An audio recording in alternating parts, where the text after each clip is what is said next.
Melanie Addy is married to the perfect guy. He seemed like husband material.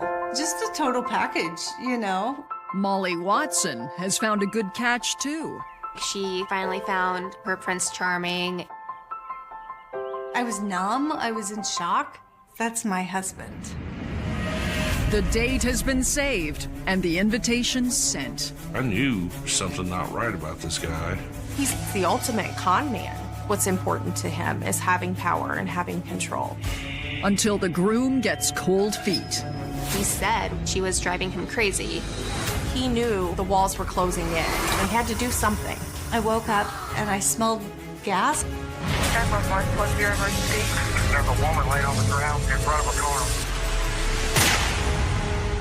She's been shot execution style. I think I was supposed to die. I grew up in Paris, Missouri. It's just a really small town, lots of farms. Everybody kind of knows everybody. It's just a very small, rural community. In the summer of 1994, 22-year-old Melanie Shepard is leading a hectic life, leaving her little time for romance. I was going to school at College of the Ozarks. I was studying education. I wanted to be an English teacher. I was just really busy going to school and working. I was a cashier at a convenience store. I really didn't date that much. Everything changes when a 28-year-old mechanic walks into the store one night. His name is James Addy. There was a long line of people, and he was trying to check out, and he kind of yelled up to the front of the line, "Will you hurry up?" And I just kind of gave it right back to him. I said, "I'm doing the best I can." And he said, "Well, I'm cooking barbecue at my house." And I said, "I don't get any, I don't care." So later that night, he brought me some barbecue. And that's kind of how we met. I thought it was very sweet that he would go out of his way to do that for me. It was very nice. On a busy night, it was a nice surprise. James returns to the store a week later, and this time, he's not buying groceries. He asked me to come over, and that was our first date. He cooked supper for me. The food was good, and he's feeding me a lot. So that was kind of fun. We got to know each other pretty well, pretty fast. We both really liked each other. He just seemed like the kind of person that could take care of me and take care of himself and take care of a family. He seemed like husband material. Just a total package, you know? Not long after they start dating, James drops a bombshell. He shares with her that he's been married 3 times. So that's kind of shocking for Melanie. 3 times by 28, that's a lot. He said they were cheaters. They were unfaithful and not good people. They were just gold diggers and trying to take advantage of him and of his good nature and his goodwill. Despite this awkward beginning, 6 months into the relationship, things are getting serious, and James pops the question. They were sitting on the couch talking, and he just sort of blurted out, "Will you marry me?" I said, yes, of course. At that age, you want fairy tales and romance and happy endings. It was fun going to pick out a ring and being engaged. Felt like a grown-up. I felt very confident that I was with a good person. I was with the right person, and he wanted the same things that I did. In the spring of 1995, James and Melanie get married. The newlyweds seem destined for a happy family life and soon welcome 2 kids. Just had our perfect little family, 1 boy and 1 girl. I am a nurturing person, and I want to take care of my kids, and I want to take care of my husband, and I want to take care of my house. I think he saw that, yeah, that would work. That would work for him. That would work as a wife and good partner in life. I think that's what he wanted. He was a strong person. He was the protector and very capable of handling life. He was definitely the leader of the family. He took care of business. In 2004, James takes on a higher-paying job as a prison guard, 30 miles away at the Moberly Correctional Center. He really liked his job. He really did well in his job. He had no problem telling people what to do or being that aggressive person if he had to be. He could keep people in line. I think it was a real ego boost for him to have people listen to him and jump when he said jump. And then he expected it to happen at home, too. He wanted to have someone just follow along with whatever he said. It was tough because I'm not a prisoner. He didn't like that I had my own opinions, and he would get upset. After 8 years of marriage and with her children now in school, Melanie looks to pursue her teaching career. But James puts his foot down. He didn't want me to work. He didn't want me to go back to school. He kept saying, oh no, you need to stay at home. You need to stay at home. He just didn't want me out in the world and, come home and talk about my coworkers and talk about my job. He didn't want that. He wanted me to be focused solely on him. And he got very upset with me. He said I don't support him, and it was a big problem. It was a huge fight. That was very unexpected. I thought we were a team. I thought, we were building this life together, and I was supposed to just leave everything behind and just be his wife now. I didn't like that. The arguments only get worse. For someone who craves control, James starts losing it. He could get so mad that he would be threatening and intimidating and throw things. I can remember going through a lot of salt and pepper shakers. I just would always just stand there because I don't want to be intimidated. I don't like that feeling. I don't like backing down from that. 11 years into the marriage and desperate for a sense of independence, Melanie finally defies James. I started working. I was a substitute teacher, which was perfect while the kids were in school. It felt like this is where I should be. This is what I wanted to do. And it was nice to get out. I always said I liked being a stay-at-home mom, but I liked when it ended too. I liked a new thing to do. For James, I think it was probably very scary. She has priorities and parts of her life that don't center around him anymore. I think at this point in time, James realizes that maybe Melanie is not going to be the submissive wife that he wants. 6 years into his job at the prison, James's work has strangely become all-consuming, and he disappears for longer lengths of time. He would leave about 5:30 in the morning. It only takes 45 minutes to get there. So he left pretty early. And then he wouldn't get home till about 5 at night. That's 2 hours after his shift ended. I would just question him, why are you always so late? And he was angry with me. He's like, why can't you leave me alone? He'd just say, well, I stopped and talked to people, or I went to get gas. Sometimes he'd have to wait on a train to go by. He had all these little excuses. So it was just odd.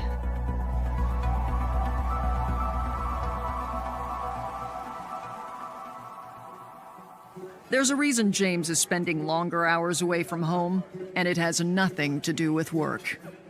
He's spending more and more time with one of the other guards. Her name is Molly Watson. Molly wanted to get a job that could make pretty good money that she could save back for her and her son, so she could go back to school. And so she started out at the Moberly prison. Her ultimate goal was to be a psychologist. Molly needs the money, as she's a single mom raising her son on her own. Molly was a really good mom. She gave him all the love in the world. I am very much a huge geek. I hate being called a nerd. I wanted Molly to find somebody that respected her for her, that treated her like she deserved to be treated, you know. In 2011, just a year into her new job, Molly has started dating someone new, and she's excited to introduce him to her brother. When I first met him, I just kind of looked at him and I was like, hi, you know, I'm Tim. And he's just like, yeah, I'm James. And he put his head down. Just something about him, I didn't like him from the get-go. He was very standoffish. He would never look you in the eye to talk to you. He didn't really seem to care. James's off-putting demeanor likely raised questions as to who he was, what were his intentions, and really, what was he hiding? Just something was off about him. I knew there's something not right about this guy.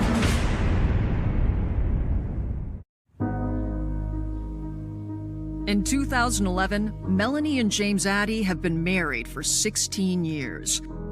Across town, Molly Watson has fallen hard for the same James Addy. She adored him. She doted on him. She loved him unconditionally.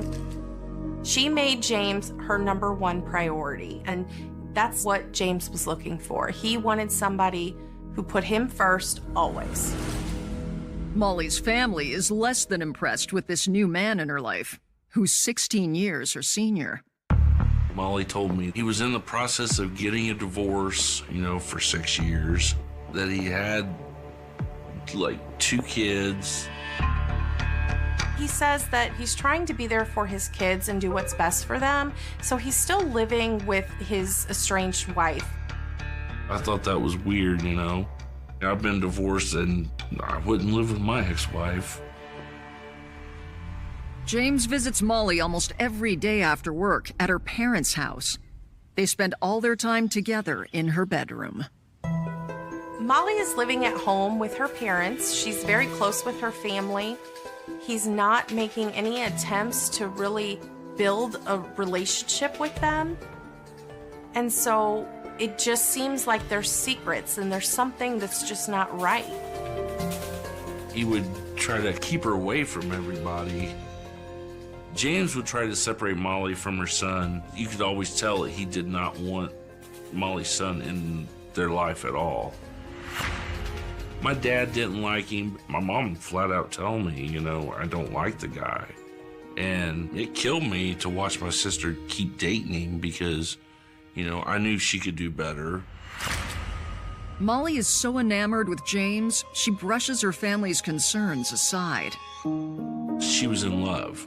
I mean, love is blind, and in her case, that's the truth. You could point out things to her that were obvious and just, she would deny it. In 2016, 5 years into their relationship, Molly and James take their first trip together. He received a phone call from one of his friends. He got off the phone and I said, what was that about? And he said, oh, he wants me to go to Mexico with him. Melanie encourages him to go with his coworkers and have a good time. In reality, James wasn't going with coworkers. He was going to Mexico with Molly, his secret girlfriend. For Molly, this was amazing. She wanted to go on a vacation with James so badly. She was madly in love with him, and this was just an opportunity for them to grow their relationship and spend more time together. It looked like when they started to go on vacation that they were more committed to each other. You know, like he was maybe getting serious about it. You know, we've had the doubts about him, but okay. Maybe this is good. When James returns home a week later, Melanie notices something odd about his photos. I said, well, where are the other people that you went with? And he said, oh, I don't want pictures of them. So there was only pictures of him and the resort and the beach. And that's all I saw. A year later, unbeknownst to Melanie, James takes her to the same vacation spot where he took Molly. It was so nice. We just had each other and we spent all our time together, and it was a great trip. We had so much fun. At this point, James has been carrying on this double life for so long that he's gotten so used to it and comfortable, to the point where he's arrogant enough to take his wife on the same vacation he took his mistress. In October 2017, when James lies and tells Molly his divorce is finalized, she's ready to take the next step. The only thing she told me about the proposal was that she had asked James to marry her, and he said yes. Molly looked really happy. You could tell that she was ready to get married.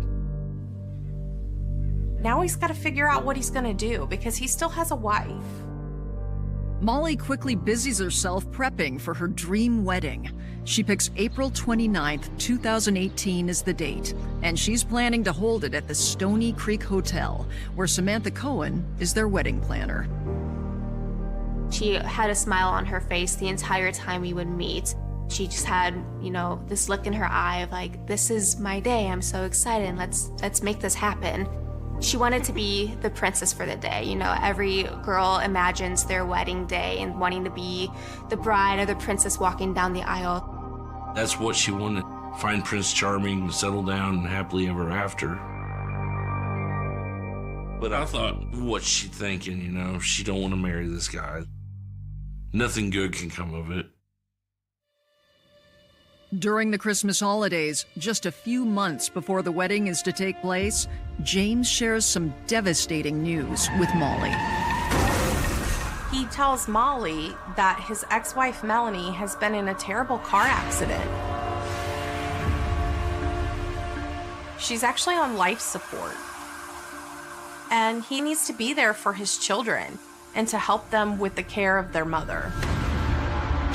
Molly felt bad for James, told him, if he needed her to back off any, and give him some space, she would, and that she was there for him, whatever he needed, that she understood he was doing it for his kids. I think it made Molly feel guilty about the wedding coming up. Is Melanie's supposed accident a strategy for James to get out of the wedding? Melanie, in fact, is alive and well, for now. But soon, she will come perilously close to death. There's this really strong gas smell in our bedroom. I believe that Melanie was at a very high risk of being killed. To think that you're so close to losing your life, it's terrifying.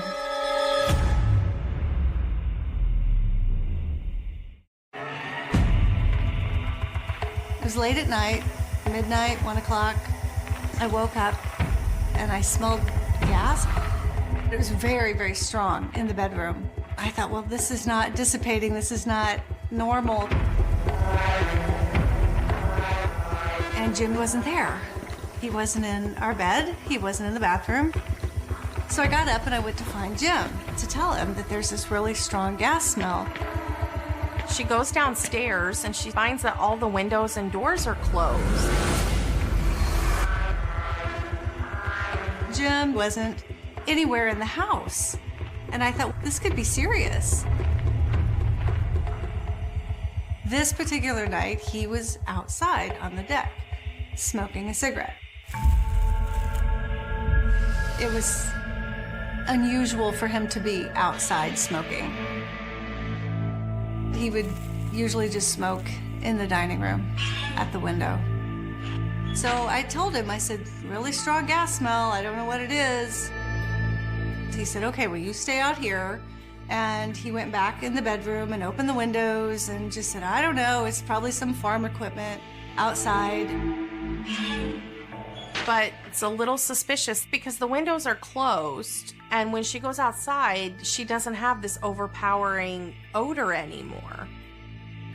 Eventually, the smell did go away, and I was able to go back to bed, so I don't have an explanation for that. It was so strange. While Melanie worries about James and his odd behavior, Molly Watson is blissfully anticipating her fairy tale wedding. After 7 years of dating James, her dream is finally coming true. Her excitement was so palpable. I mean, you watch her videos and she just radiates excitement and love. Hi everyone, it's Molly, and here is the dress on me, and I have to say I was actually really impressed. You can tell just by talking to her, she has always dreamt of her wedding. I mean, she had 3 wedding dresses. Like, this was not just any normal day in her life. She's been dreaming of how this wedding was gonna look for years. I think she finally found, her Prince Charming, and this was the next chapter of her life. Molly seems unaware that James lacks the same enthusiasm, but his detached demeanor is obvious to others. When I was meeting with James and Molly, it was all Molly giving the input. He really just sat there kind of staring off into space. He was a very quiet man, didn't smile often, and just kind of was there. He didn't really give much input into the conversations, and he just didn't seem like he really wanted to be there. He didn't seem to care. He said, oh, well, we're getting married, as long as it shuts her up, whatever. That's kind of his attitude towards it. On April 22nd, just a week before the wedding, James drops another bombshell about his supposed ex-wife. We were told she was in this coma, and they determined that she would never recover from her injuries. From what Molly told me directly, Melanie's life support, they were going to go ahead and pull the plug because they decided that she was too brain damaged and that they were going to have to just let her go. I, reached out to Molly to get a final in-person meeting scheduled with her and James, and she had emailed me back saying, I don't know if James will be able to make the meeting as his ex-wife had just passed away that weekend before. James is lying, and Melanie is still very much alive, unbeknownst to Molly and everyone else around her.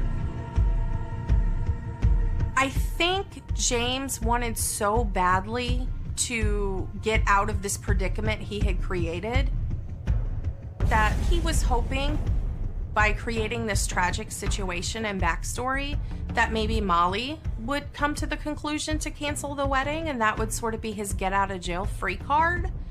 But that's not what happened. He needed to keep up the charade as the loving fiance, and so he doesn't cancel the wedding because he knows that's going to devastate her. 2 days before the wedding, James still hasn't told Molly the truth. That Friday when he came in by himself after dropped everything off and paid, I asked him, how are you feeling? And the only words that he said was that she was driving him crazy. It's probably pretty common for grooms to be a little annoyed with brides as it gets close to the wedding. But for James, I think Molly was driving him crazy because he knew the walls were closing in. He was still married to Melanie, and he had to figure something out quickly. The night of April 27th, Molly abruptly leaves her parents' home without much of an explanation. She was actually making something to eat when suddenly she got a phone call. And after that phone call, Molly leaves really quickly. And she just sort of rushed out of the house. Given that she was cooking, her parents felt like she would be back really quickly. At his home, James tells his wife Melanie he's stepping out. He was out in the garage, and then he came in and said he was going to go to a friend's house. This was about 7 o'clock, and then I went to bed about 7:30. I usually go to bed pretty early.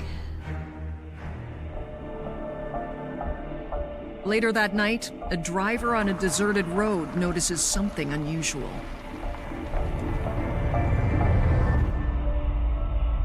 He sees these two vehicles parked on the side of the road. He figures one of them is having engine trouble, so he stops to see if he can help.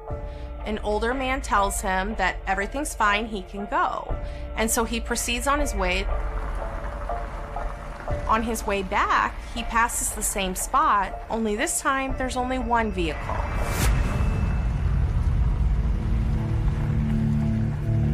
The Monroe County Sheriff's Office got a call around 10:30 at night that a passerby named Glenn McSparron had found a woman in a very remote area of Monroe County on a low water crossing.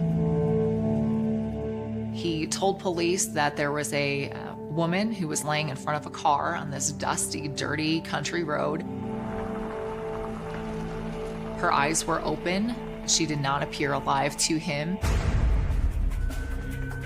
Investigators rush to the scene.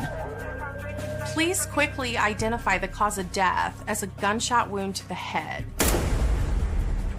This woman is out in the middle of nowhere, and she's been shot execution style. It leads them to believe this was a planned murder, and someone lured her out there. And they identify her by finding a marriage license on her passenger seat that identifies her as Molly Watson, who's engaged to be married to James Addy.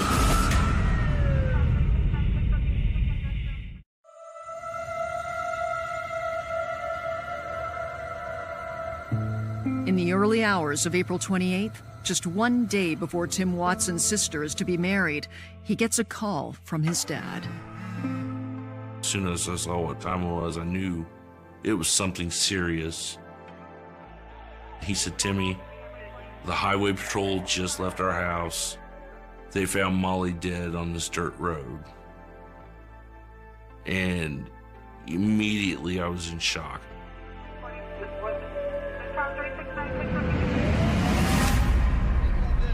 About 2:30 in the morning, I got up and I looked out the window, and there were 4 vehicles with flashing lights. I went to the door, and Jim was there first. He opened the door for these 4 cops. So I asked them, "What's going on? Why are you here?" And nobody would answer me. Finally, somebody asked me. He said, "Who are you?" And I pointed to Jim and said, "Well, I'm his wife." And Jim said, "Yes, that's my wife." And then the mood kind of changed a little bit. Investigators had no idea what they were walking into. They thought they were making a death notification to a fiance, and they find out he's already married for 23 years. They discovered Melanie Addy, and everything changed. Suddenly, James Addy, who they expected to be the bereaved fiance who would surely receive the worst news of his entire life, was now a suspect. Detectives escort James into the dining room for an interview, while another investigator asks Melanie curious questions. Where were you tonight? What did you do tonight? Do you know Molly Watson? She's been found dead. I didn't know who that was. I didn't know who Molly was. I didn't know how she was at all related to my family. They told me who Molly was and that they were going to get married. I asked him, do you have the right person? Are you sure you have the right person? Because that's my husband. I was numb. I was in shock. It was hard to get this through my head because this was my husband and this was our life, and this other person had no place in it, and the story did not make sense. Out of Melanie's earshot, James comes clean to the officers about his relationship with Molly. He admitted the affair and said that it had been going on for 7 years. He tells them, though, that he had absolutely nothing to do with Molly's death. They asked him where he was that evening. James Addy responded that he left the home around 7 o'clock to go visit a friend. He said the friend was not home, so he turned around and came back home and arrived around 8:30 that evening, and that he went to bed shortly thereafter. Did James go to bed as he claims to police, or did he secretly meet Molly? When forensics examined the bride-to-be's computer, they find evidence to suggest she had been obsessed by one thing in the 24 hours leading up to her death. And it wasn't her wedding. Molly Watson had been searching for evidence of Melanie Addy's death. She was searching to see if there was an obituary or any evidence of this horrible accident that had eventually led to Melanie's death. Of course, Melanie Addy was very much alive, and she was unable to find any evidence that she had passed away. Did Molly come to the crushing realization that Melanie was alive and there would be no wedding? I think she questioned James on it, and at that point, he knew the jig was up and he had to do something. Back at the murder scene, investigators scour the area and find Molly's cell phone and a discarded t-shirt.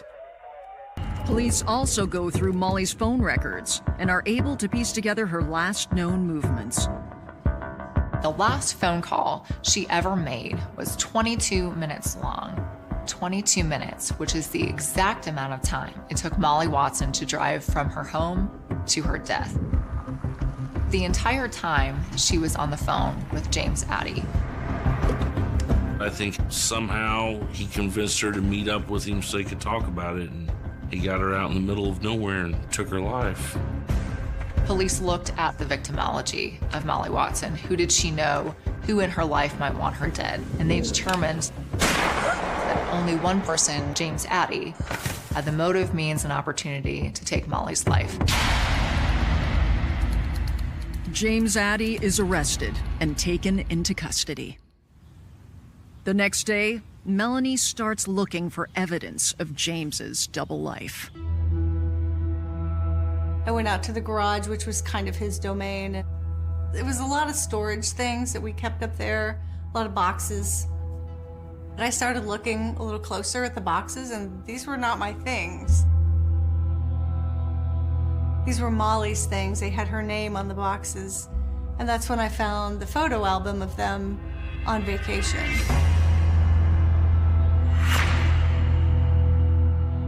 And a lot of kitchen stuff, just household things that were at my house. She was planning on moving in, I guess. It was very overwhelming. I didn't know how to process this. He was home every night. I don't know when he saw her or how they formed a relationship over 7 years and why he would go forward with marrying her or planning this wedding when he was still married to me. How is this supposed to work? I don't know what he was thinking. I was just angry, just angry. Melanie thinks back to the night of the gas leak and is left to wonder about James's possible intentions. The thought is chilling. I started to put all of that together about the gas in the bedroom.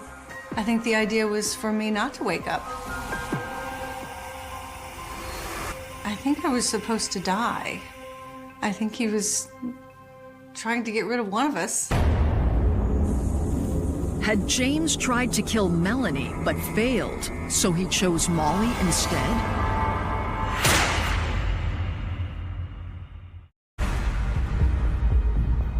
James Addy has been arrested and charged with first-degree murder in the death of Molly Watson. A heartbroken Melanie confronts her husband.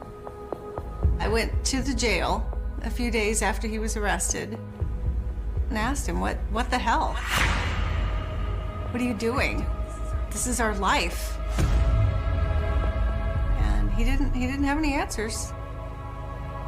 He apologized for the affair. He never admitted that he killed her. He said that he was sorry and he didn't know we had such a perfect life. Too late now. He lost everything and he knew it. He knew everything was gone. He knew I wasn't going to stick around. I was not going to be his support system anymore. This was it. We were done. James's case goes before the court in the spring of 2021. Prosecutors paint a picture for the jury of what they believe happened that fateful night. The night of April 27th, I believe that he called Molly Watson and told her to get in her car and start driving to this remote area. She arrived at the low water crossing, opened the door, and he shot her once, and he panicked. He left Molly's body there for anyone to find. Going into the trial, we felt that the evidence against James Addy was overwhelming. The T-shirt found by police is a key piece of evidence. In addition to the T-shirt having gunshot residue on it and the victim's blood on it, there was something else important about the T-shirt. That T-shirt had been made by James Addy's daughter, Emma Addy. And this was specific to Emma. She had made this shirt and kind of messed up the design a little bit. She was able to identify that T-shirt as one that she had made and given to her father. So the T-shirt was extremely important because we know it came from the crime scene because it had Molly's blood on it. And we know that it came from the defendant's home. James had told police that on the night of the murder, he'd gone out but was home by 8:30 p.m. His daughter, though, contradicts that story when faced with the daunting task of testifying against her own father. Emma Addy was interviewed about her father's whereabouts, and she gave a very different story. I was still up doing homework at around 10 p.m., and that's around the time that Dad came home. He returns home and sees his daughter Emma still up. He's a little surprised, and Emma described him as being nervous. James gets in the shower right away. And Emma also notices that her dad does laundry, something that would normally be her mom's job. And did you smell anything? Yes, I smelled bleach. Emma Addy's testimony was key to dispute the alibi that James Addy had provided to the police. And to be able to come into court and to tell the world that your father had lied to the police, it was incredible. She had a tough job and she handled it. She did really, really well. She's an inspiration to me. She is. She's amazing.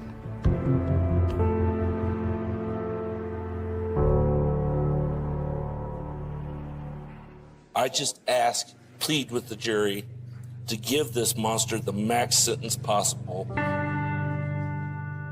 On April 28th, 2021, what would have been Molly and James' third anniversary had they been married, James Addy is found guilty of Molly's murder.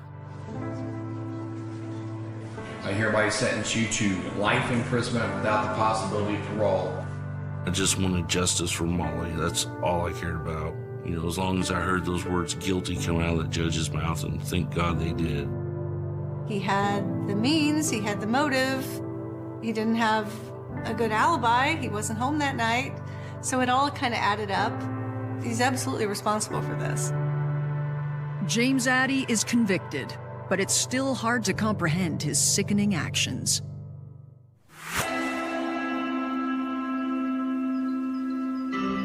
It's unfathomable that James thought the solution to the problem was to kill someone instead of just breaking up with them. In his mind, that was the right thing to do, and that's what's scary. It's terrifying that that is his way out. Had he walked away, just never talked to her again, we'd be fine with that. You know, she'd be upset. She'd still be here. He chose to take her life. He's an evil person. It's tragic to think that somebody who was so excited to be a bride and to have a happily ever after instead had this tragic ending. The family, they're the ones that suffer in this. They are the true victims. They've lost Molly, and they will lose her, at family get-togethers and holidays and vacations, and she's just not there for them. She definitely knows how much I love her. I would like Molly to be remembered as the sweet, loving, giving person she was. She'd do anything for anybody. I'd hug her and just say how sorry I am that this happened to her. And I hope she feels that justice has been served. And I hope she's okay. I still go out to her gravesite and I have conversations with her, and she said everything's fine, everything's okay.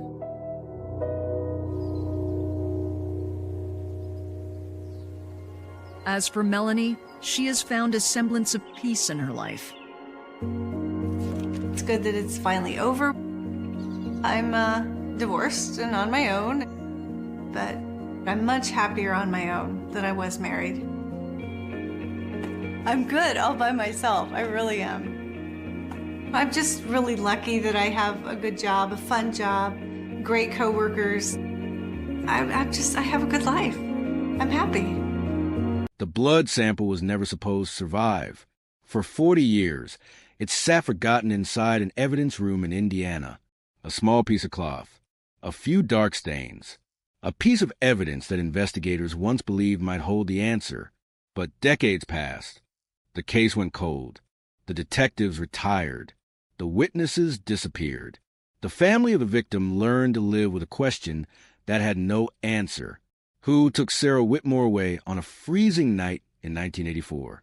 For years, the answer remained buried, until one decision changed everything. A decision to reopen a file everyone thought was already finished. A decision to test evidence that had been ignored for decades. And when the results came back, investigators discovered something that shocked everyone. The blood sample did not belong to the victim. It belonged to the person they had been searching for all along. The story began on a quiet winter evening in Indiana. January 17th, 1984. A night when the streets were covered in snow, and the small town of Fairview seemed frozen in time. Fairview was the kind of place where people knew each other, where neighbors waved from their driveways, where doors were often left unlocked, where a missing person case felt impossible, because nothing like that happened there. Not until Sarah Whitmore disappeared. Sarah was 29 years old, a high school history teacher, a daughter, a sister, a person remembered by everyone who knew her as someone who brought energy into every room.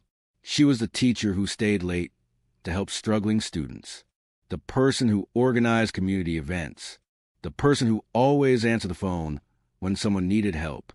On the night she disappeared, Sarah had attended a school meeting. Nothing seemed unusual. Several teachers remembered speaking with her. They remembered her laughing. They remembered her talking about weekend plans. Nobody noticed fear. Nobody noticed danger. At 8:42 p.m., Sarah left the school parking lot. That was the last confirmed moment anyone saw her alive. Her car was found the next morning on a rural road outside town. The driver's door was slightly open. The headlights were still on. Snow covered the windshield. Inside the vehicle, investigators found her purse, her keys, her coat, everything except Sarah.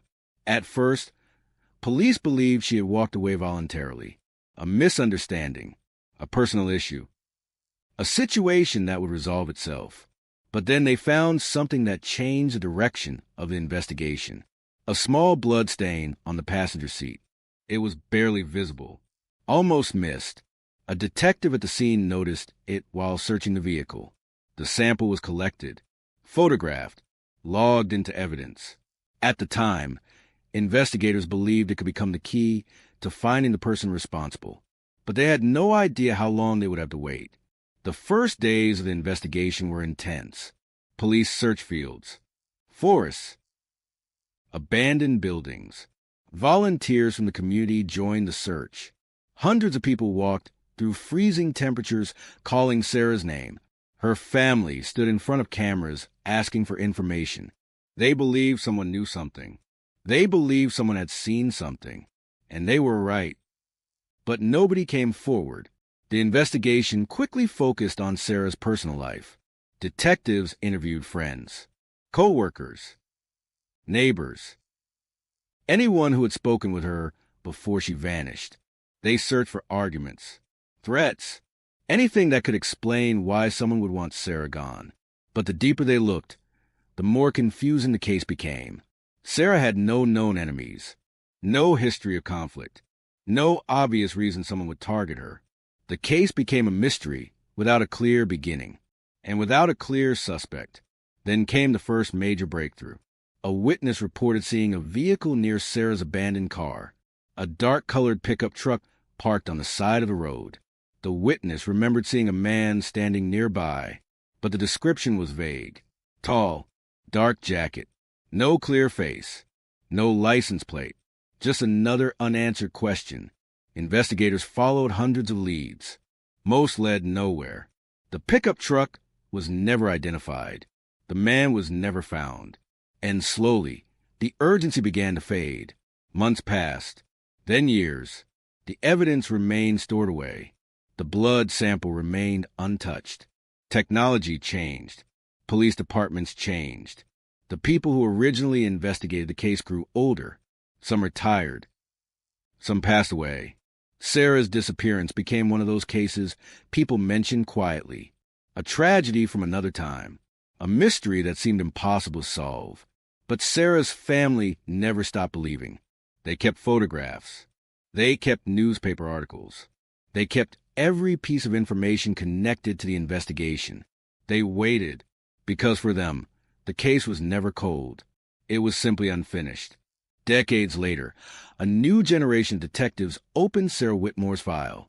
They were reviewing old unsolved cases across Indiana, cases that had evidence collected before modern technology existed, cases where science had changed faster than investigators could imagine. When they reached Sarah's file, one detail immediately caught their attention: the blood sample. Evidence collected in 1984, never fully analyzed, never compared using modern DNA techniques. A detective looked at the old report and asked a simple question: why was this never tested? The answer was complicated. In 1984, DNA technology was not advanced enough to identify a suspect from a sample like this. The evidence was collected, preserved, stored, waiting for the future. And now the future had arrived. The blood sample was removed from storage. The decades-old evidence was carefully transported to a forensic laboratory. Scientists examined the material. They prepared the sample. They extracted what remained. Everyone involved understood the odds were uncertain. 40 years could destroy evidence. Environmental damage could make testing impossible. There was no guarantee anything would be recovered. But then the results came back, and investigators realized they were looking at something nobody expected: a complete DNA profile, a genetic fingerprint, a piece of the past that had survived. The sample was entered into the system. The search began. For weeks, there was no answer. Then one morning, the phone rang. The message was short, but it changed everything. The DNA had produced a match. A name had appeared. A suspect connected to the case. A person who had never been considered before. A person who had lived for 40 years believing the secret was gone forever. The cold case was no longer frozen. The investigation had awakened, and the man whose blood had been found inside Sarah Whitmore's car was about to discover that time had finally caught up with him. Time had finally caught up with him. For 40 years, the person connected to Sarah Whitmore's disappearance had lived with the belief that the past was buried forever. The town had changed. The investigation had disappeared from the headlines. The evidence had been locked away, and the world had moved on. But the smallest piece of evidence had survived: a single blood sample, a trace left behind on a winter night in 1984, a silent witness waiting for someone to ask the right question. When investigators received the DNA match, they did not immediately announce it. They understood the weight of what they had discovered. A cold case reopened after 4 decades could not be rushed. Every detail had to be confirmed. Every connection had to be examined. Because the person identified by the DNA was not a stranger. He was someone who had been living quietly in Indiana for decades. Someone who had never been publicly connected to Sarah's disappearance. His name was Michael Turner. In 1984, Turner was 27 years old. He worked as a mechanic at a small repair shop outside Fairview. According to old records, he had no serious criminal history, no major arrests, no public accusations, no reason investigators would have looked at him during the original investigation. That was what made the discovery so shocking. For decades, detectives had followed dozens of possibilities. They had questioned people close to Sarah. They had investigated strangers. They had searched for a hidden enemy, but the person connected to the evidence had been invisible, living an ordinary life, watching the case fade away. When investigators began examining Turner's history, they found something unusual. He had been in Fairview on the night Sarah disappeared. That detail had never been investigated, not because it was hidden, but because nobody had thought to ask. Turner had worked late that evening. His employer confirmed he left the repair shop shortly after 8 p.m. Sarah disappeared at 8:42. The timeline suddenly became impossible to ignore. Investigators returned to the original case files. They looked at every witness statement, every report, every piece of evidence, and they discovered something buried in the paperwork, a note from an officer who responded to Sarah's vehicle. The officer had written that there was another set of tire marks near the abandoned car. At the time, investigators believed they belonged to a passing vehicle. The observation was never followed. Now, 40 years later, detectives looked at it differently. They searched for records of vehicles connected to Turner. They discovered he owned a dark-colored pickup truck in 1984. The same type of vehicle described by the witness. The same type of vehicle seen near Sarah's abandoned car.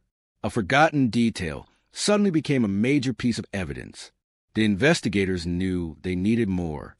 A DNA match could connect someone to a location, but they needed to understand what happened that night. They needed the story behind the evidence. They began rebuilding Sarah's final hours. They interviewed surviving witnesses. They reviewed old newspaper reports. They examined maps from 1984. Slowly, the timeline began taking shape. At 6:30 p.m., Sarah arrived at the school. At 8:42 p.m., she left. At approximately 9:15 p.m., a vehicle matching Turner's truck was seen on the road outside town.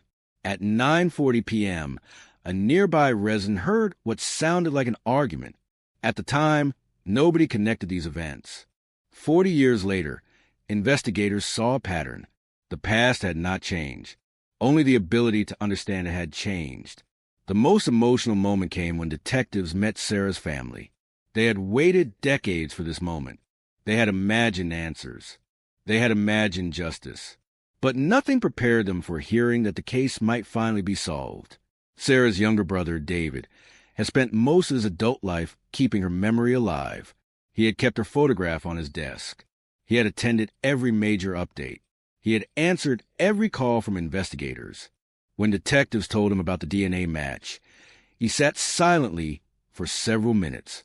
Then he asked one question. Is it really him? The investigators could not promise everything yet, but they knew one thing. The evidence had finally given Sarah voice. The investigation into Michael Turner moved forward carefully. Detectives began surveillance. They studied his daily routine. They looked for any evidence that could confirm the connection. Because after 40 years, the suspect was no longer the same person. The young mechanic from 1984 was now an older man, a man with a family, a man who had built an entire life, a man who had carried a secret for decades. Investigators watched him from a distance. They saw him leave his home, visit local stores, spend time with grandchildren. To everyone around him, he appeared ordinary. That was the most disturbing part. The person connected to one of Indiana's most haunting mysteries had never looked like a suspect. He looked like everyone else. But evidence does not care about appearances. Evidence remembers. The detectives eventually approached Turner for an interview. They did not tell him everything. They wanted to see his reaction.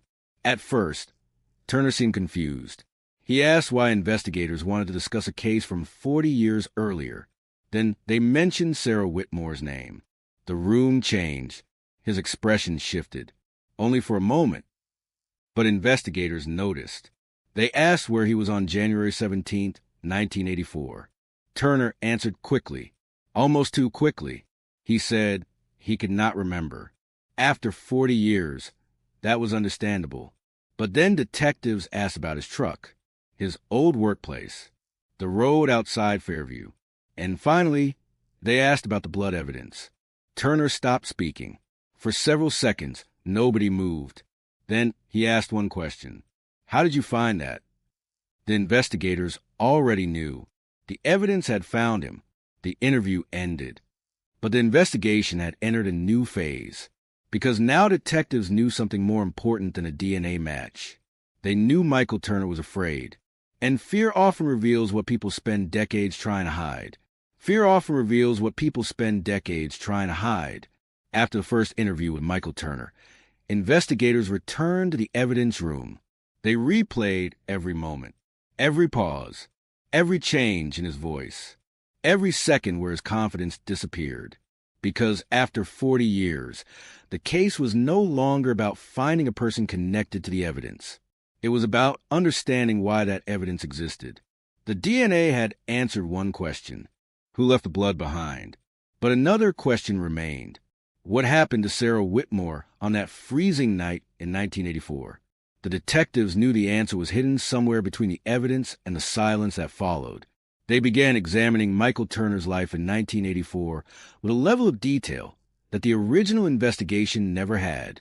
Back then, investigators were overwhelmed. A missing teacher. A community demanding answers. Hundreds of tips arriving every week. The case moved quickly. Too quickly. Small details disappeared beneath the pressure. But now, detectives had something the original investigators never had: time, and they used every moment of it. They pulled old employment records. They reviewed phone logs. They searched property documents. They examined forgotten interviews. Slowly, a different picture of Michael Turner began to appear. Not a criminal. Not a violent person. At least not publicly. But someone who had crossed paths with Sarah before. A detail buried inside an old interview suddenly became important. A teacher from Sarah's school had mentioned seeing Turner near the building several weeks before the disappearance. At the time, investigators dismissed it. Turner was a mechanic. His repair shop serviced vehicles from a school district. There was a reasonable explanation. But now detectives wondered, was it really just a coincidence? They searched further. They found service records showing that Turner had repaired Sarah's vehicle twice before she disappeared. The discovery changed the investigation. Because Michael Turner was not a stranger. He knew Sarah's car.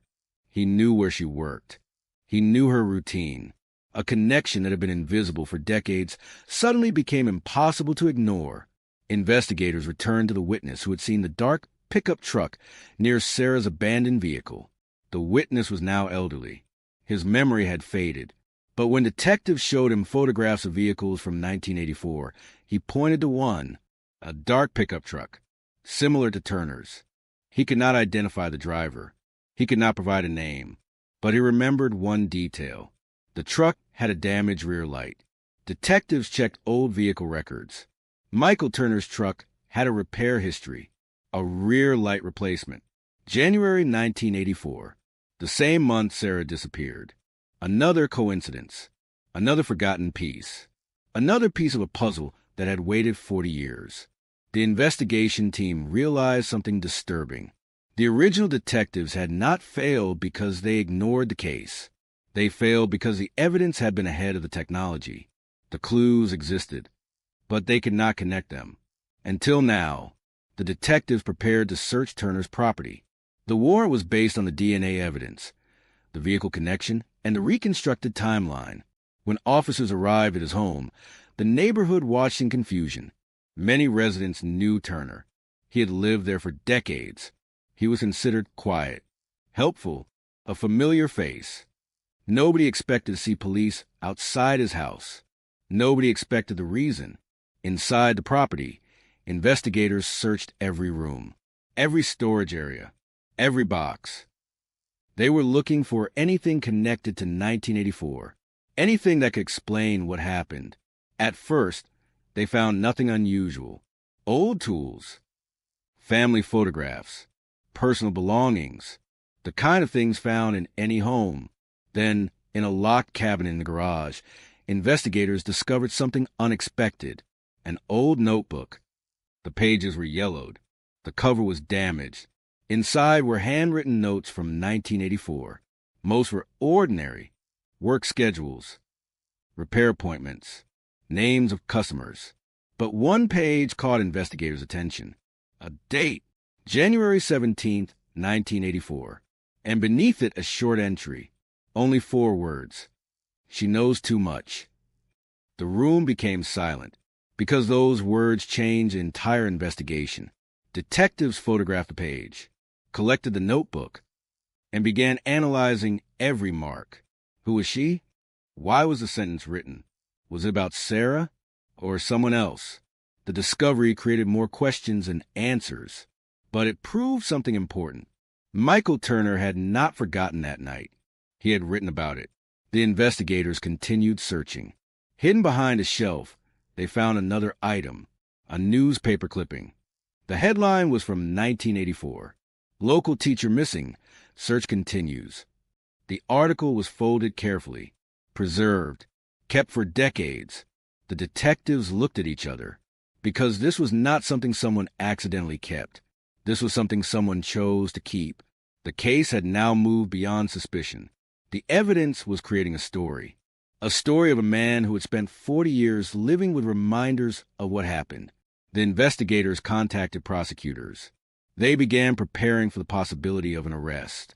But before they could move forward, they needed one final piece. They needed to know where Sarah had been taken, because solving a disappearance requires more than identifying who was responsible. It requires finding the truth about the victim. The detectives returned to the old map of Fairview. They marked every location connected to the case.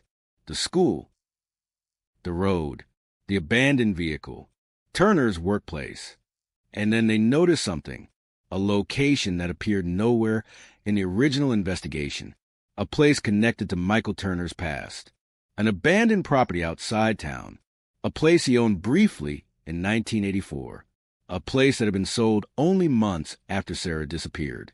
Investigators stared at the map, because sometimes the most important clue is not the evidence you find. It is the place everyone forgot to look. And for 40 years, that place had been waiting. That place had been waiting. For 40 years, the abandoned property outside Fairview had remained almost invisible, a forgotten piece of land, a place nobody connected to one of Indiana's most haunting mysteries. The original investigators had searched roads, fields, buildings near the town center, but they never searched this location, because in 1984, nobody knew Michael Turner had any reason to be there. The property was not listed as his main address. It was not connected to his workplace. It was simply a piece of land he had purchased years earlier, a place where old equipment was stored, a place where he could disappear without anyone noticing. Now, with the DNA evidence and the recovered notebook, detectives looked at the property differently. They obtained permission to search. And when the first officers arrived, they immediately noticed something unusual. The land looked untouched, almost frozen in time. An old wooden structure stood at the edge of the property. The building was damaged by weather. The windows were broken. The roof was partially collapsed. But inside, investigators found signs that someone had been there recently, not living there. Searching, moving things, try to find something. The possibility changed the entire investigation, because someone had returned to location after decades. Someone knew there was something hidden there. The detectives carefully searched every corner. They photographed everything. They collected samples. They examined the floorboards, the walls, the surrounding ground. Hours passed. Nothing. Then one investigator noticed something beneath a pile of old equipment, a metal container, covered in dirt, rust forming around the edges. Inside were items that immediately connected the property to Sarah Whitmore. A piece of fabric, a broken necklace, and a photograph. A photograph taken before she disappeared. The investigators knew they had finally reached a place where the story changed forever. The evidence was no longer only about Michael Turner. It was about Sarah, the person whose life had been reduced to a case file for decades. The discovery was emotional even for experienced detectives, because every investigation has a moment when the victim becomes more than evidence, when investigators remember there was a real person behind the mystery. Sarah had a favorite classroom, favorite books, favorite students, a family waiting for answers. And now, after 40 years, the investigation was finally bringing those answers closer. The forensic team began processing the newly discovered evidence. The property became a major crime scene. The entire area was searched. Ground scans were conducted. Old structures were examined. And then came the discovery that changed the case again. Beneath the floor of the old building, investigators found disturbed soil, a section of ground that appeared different from the surrounding area. The location was carefully examined. The search continued through the night. And just before sunrise, investigators found something buried beneath the surface. A small personal item belonging to Sarah. A piece of jewelry her family had described years earlier. A piece that confirmed what everyone feared. Sarah had been there. The property was not just connected to the investigation. It was connected to her final moments. The discovery led to an immediate escalation. A warrant was prepared. Michael Turner was placed under constant surveillance. Investigators knew the arrest could happen at any moment, but they wanted one more conversation, one more opportunity to understand what happened. They brought Turner back for another interview. This time, the atmosphere was different. The confidence from the first meeting was gone. The detectives placed a recovered notebook on the table. They placed photographs from the property beside it. They placed the DNA results in front of him. For several minutes, Turner said nothing. Then he looked at the evidence and quietly asked, "How long have you known?" The detectives did not answer immediately. They wanted him to explain. Instead, Turner leaned back and stared at the table. 40 years of silence seemed to collapse in that moment. He finally admitted knowing Sarah. He admitted being near the school that night. He admitted driving toward the road where her vehicle was found. But he still denied causing her death. He claimed Sarah discovered something about him, something he could not allow others to know. The detectives listened carefully, because even in his confession, Turner was still trying to control the story. He wanted to explain, but he did not want to accept responsibility. He said Sarah confronted him. He said she threatened to expose him. He said everything happened suddenly, but investigators noticed something important. Every explanation he gave was designed to make himself appear like a victim of circumstances, a victim of fear, a victim of one terrible mistake. But the evidence told a different story. The blood, the hidden property, the notebook, the years of silence. All of it pointed toward one conclusion. This was not a random tragedy. This was a secret someone protected for decades. As the interview ended, investigators walked out knowing the case had reached its final stage. They had the evidence. They had the suspect. They had the timeline. All that remained was the moment everyone had waited 40 years to see, the arrest. But before that moment arrived, detectives received one final piece of information, a discovery from the original investigation files, a document nobody had noticed, a report written in 1984, a report that mentioned another person, another witness, someone who had seen Michael Turner that night, someone who had been silent for 4 decades. And when investigators found that witness, they realized the final secret of the Indiana 1984 cold case was still waiting to be revealed. The final secret of the Indiana 1984 cold case was still waiting to be revealed, because even after the DNA match, even after the hidden property, even after the evidence that connected Michael Turner to Sarah Whitmore's disappearance, There was still one unanswered question. Who else knew? Investigators returned to the original case file one more time. The file was old. The pages were worn. Some documents had faded. Some notes were barely readable. But buried among hundreds of reports was a single page that had been overlooked for decades. A short statement from a witness. A statement that had never been fully investigated. The witness was named Robert Hale. In 1984, Hale worked as a night security guard at a nearby industrial facility. His job required him to drive through the rural roads surrounding Fairview, the same roads where Sarah's vehicle was discovered, the same roads connected to Michael Turner's abandoned property. According to the report, Hale had contacted police 2 days after Sarah disappeared. He told investigators he saw something unusual that night. A truck parked near the old property, a dark pickup, the engine running, a man standing outside. At the time, police recorded the statement, but they never followed up. The witness description was considered too vague. The location seemed unrelated, and the investigation moved in another direction. 40 years later, everything changed. Detectives found Hale. He was living several hours away from Fairview. Older now, retired. But when investigators showed him photographs of the evidence, he immediately remembered the night. He remembered the truck. He remembered the location. And he remembered one detail he had never forgotten. The driver was wearing a jacket with a company logo, a logo from the repair shop where Michael Turner worked. The detectives knew this could become the final confirmation. They asked Hale why he never came forward again. His answer revealed another painful part of the investigation. He said he had tried. After his first statement, he received a phone call. Someone told him to stop asking questions. Someone warned him that he did not know what he was getting involved in. Hale said he was afraid. He had a family, children, a normal life, so he stayed quiet.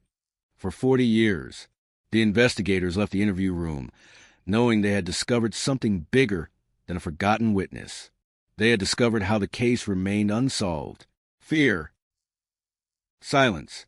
People choosing survival over confrontation. The truth had not disappeared. It had been pushed away. The prosecutors reviewed the new evidence.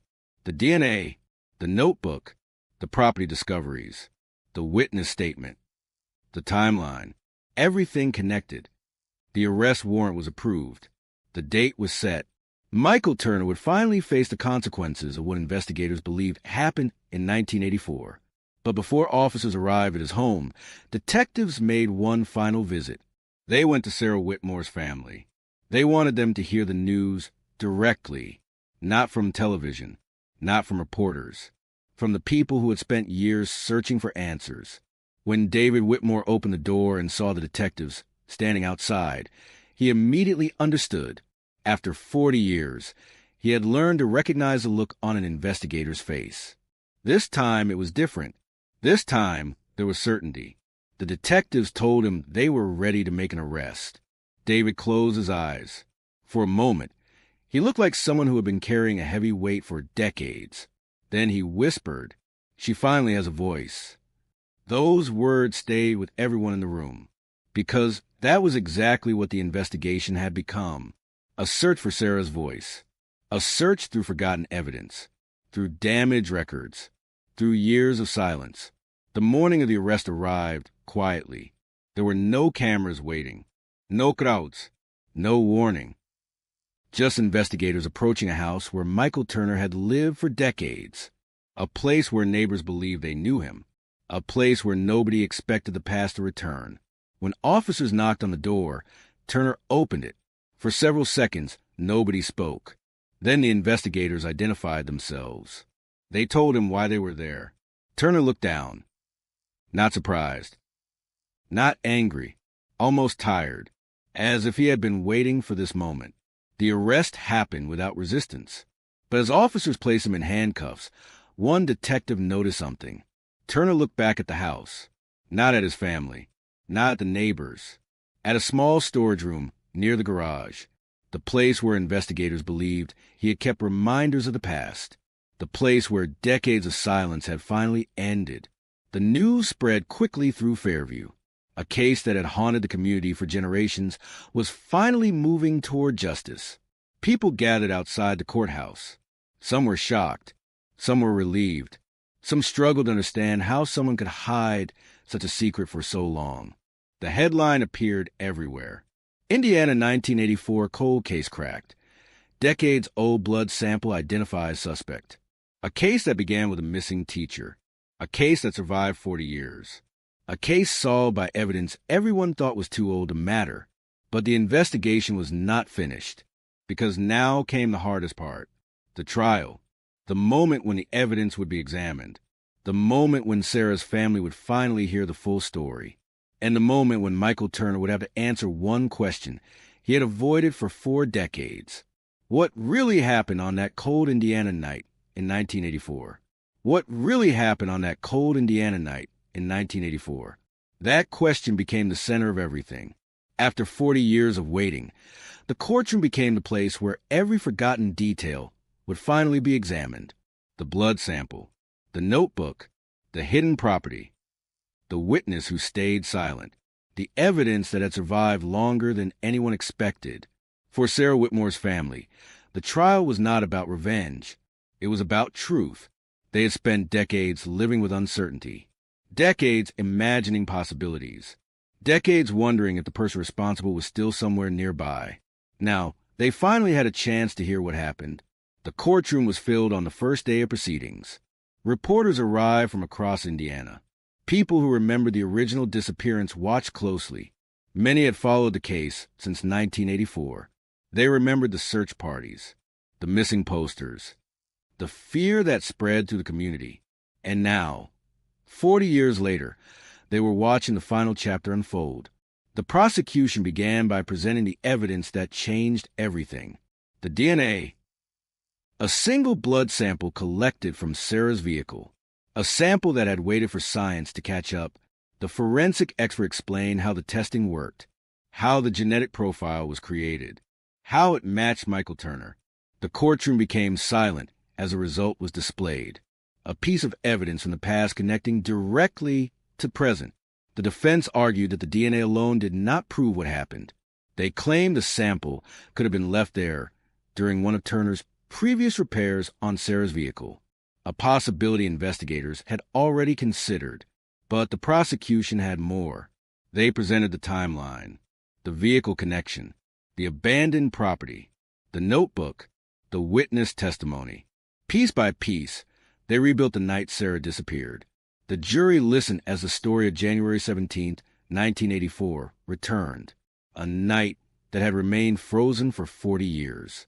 The prosecution described how Sarah discovered information about Turner, information he believed could destroy his life.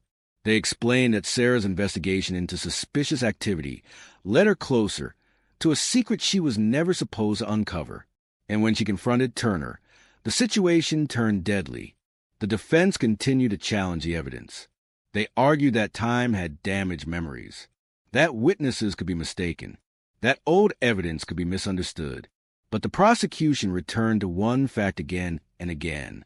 The evidence had survived. The blood did not forget. The notebook did not forget.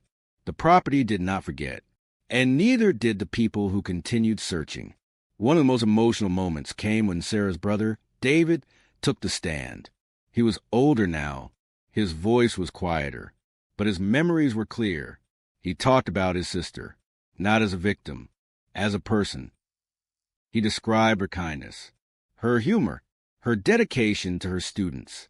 He told the jury about the years after she disappeared, the holidays, the unanswered questions, the moments when the family hoped the phone would ring.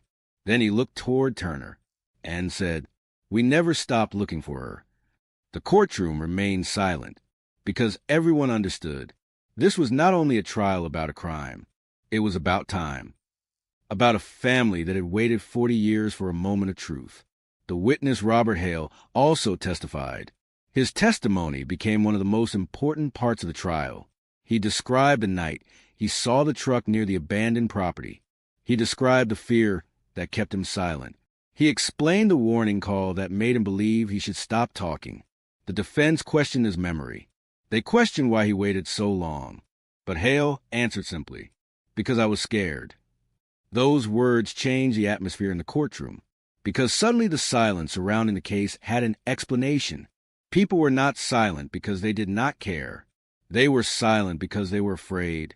The prosecution then presented the notebook recovered from Turner's garage, the page dated January 17, 1984. The sentence written by hand. "She knows too much." The defense argued the phrase was meaningless. They claimed investigators were creating a story from unrelated details.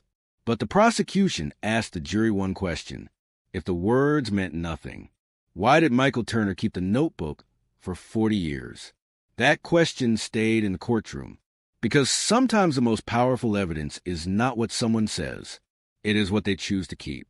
As the trial continued, more details emerged about Turner's behavior after Sarah disappeared. He moved. He changed jobs.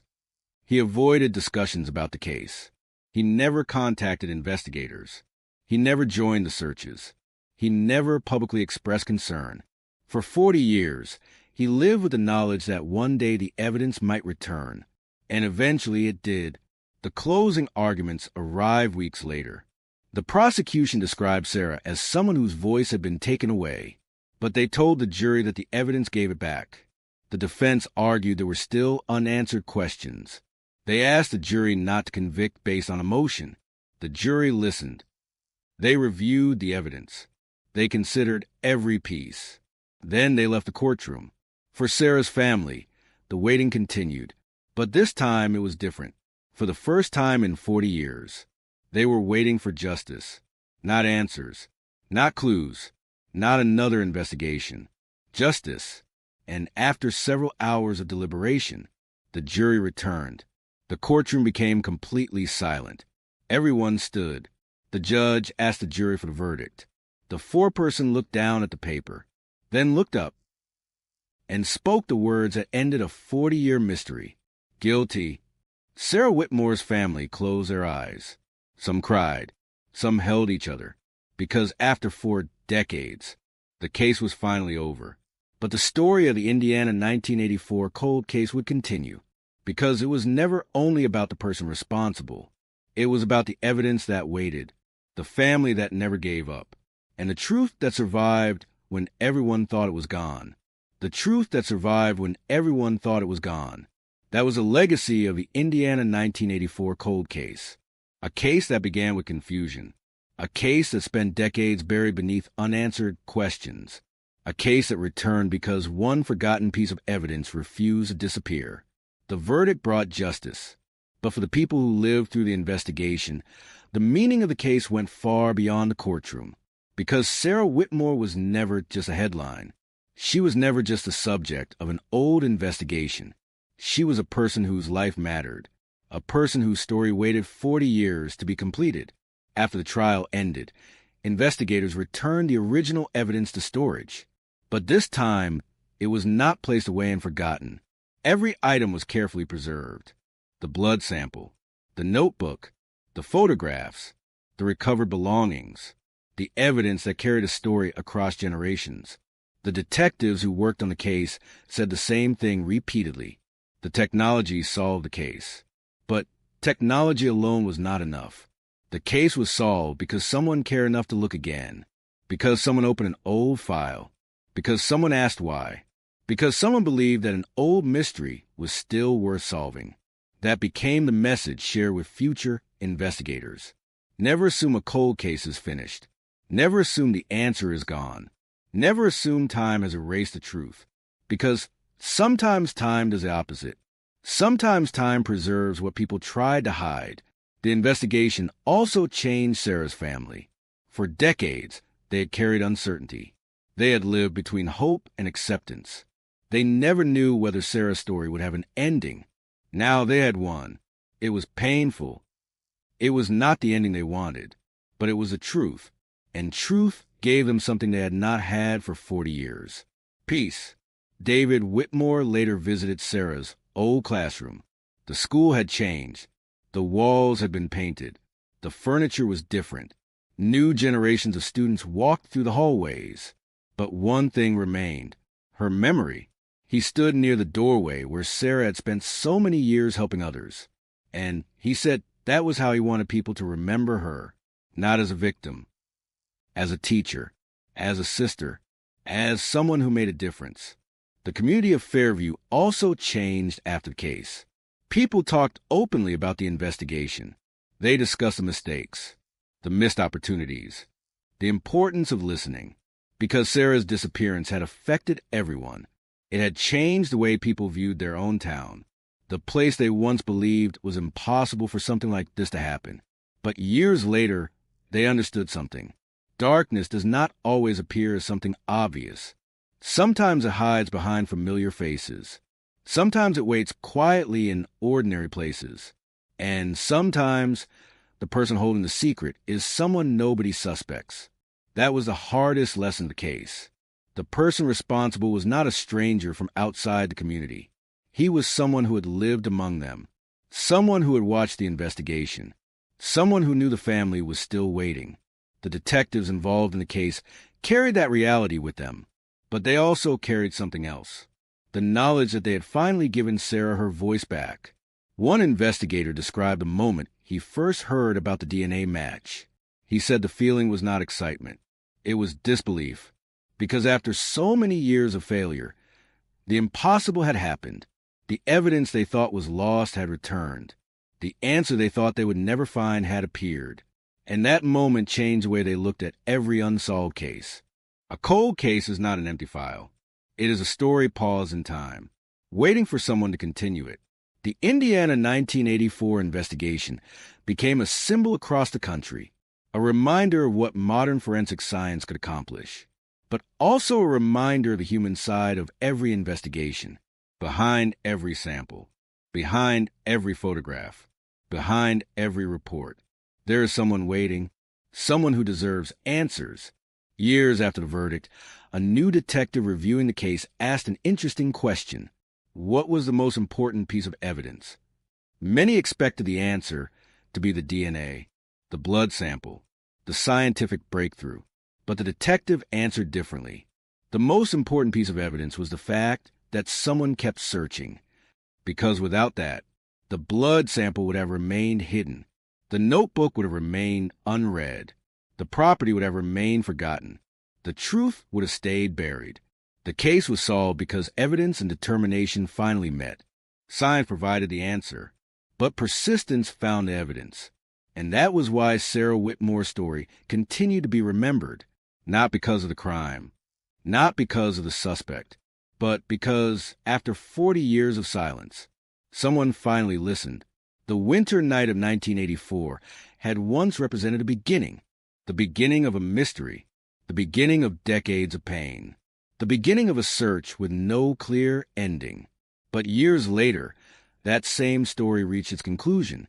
A blood sample, a forgotten file, a name revealed, a family finally hearing the words they waited a lifetime to hear. The case was solved. The mystery was over, but the lesson remained. Time does not erase the truth. It only waits for the moment when someone is ready to uncover it. It only waits for the moment when someone is ready to uncover it. That was the final message left behind by the Indiana 1984 cold case. Not a message written in a courtroom. Not a statement from investigators. Not a headline printed across newspapers. A message created by 40 years of waiting. Because the truth had never disappeared. It had simply been buried beneath time. The years after the trial brought a strange feeling to Fairview. For so long, the town had lived with a mystery. People had grown up hearing Sarah Whitmore's name. Parents told their children about the teacher who vanished. Older residents remembered the searches, the posters, the uncertainty. For decades, Sarah's disappearance had been a shadow over the community. But after the conviction, that shadow began to fade. Not because people forgot, because they finally understood. The unanswered question was gone. The waiting was over. The investigation had reached the place every cold case hopes to reach. The truth. The forensic laboratory that processed the old blood sample later preserved the testing records as an example of how modern science can transform forgotten evidence. The sample had been collected in an era when investigators could only document what they saw. They could not imagine what technology would become. They could not know that a tiny piece of evidence would one day identify the person responsible, but they preserved it anyway. That decision became the difference between an unsolved mystery and a solved case. The detectives often return to that point. Evidence does not have an expiration date, not when someone protects it, not when someone believes it matters. The original investigators who worked Sarah's case in 1984 never saw the final answer. Some had retired years earlier. Some never knew how close they had come. But their work still mattered. Every photograph, every interview, every report, every piece of evidence collected during those first difficult days. All of it became part of the path that eventually led to the truth. The case was not solved by one person.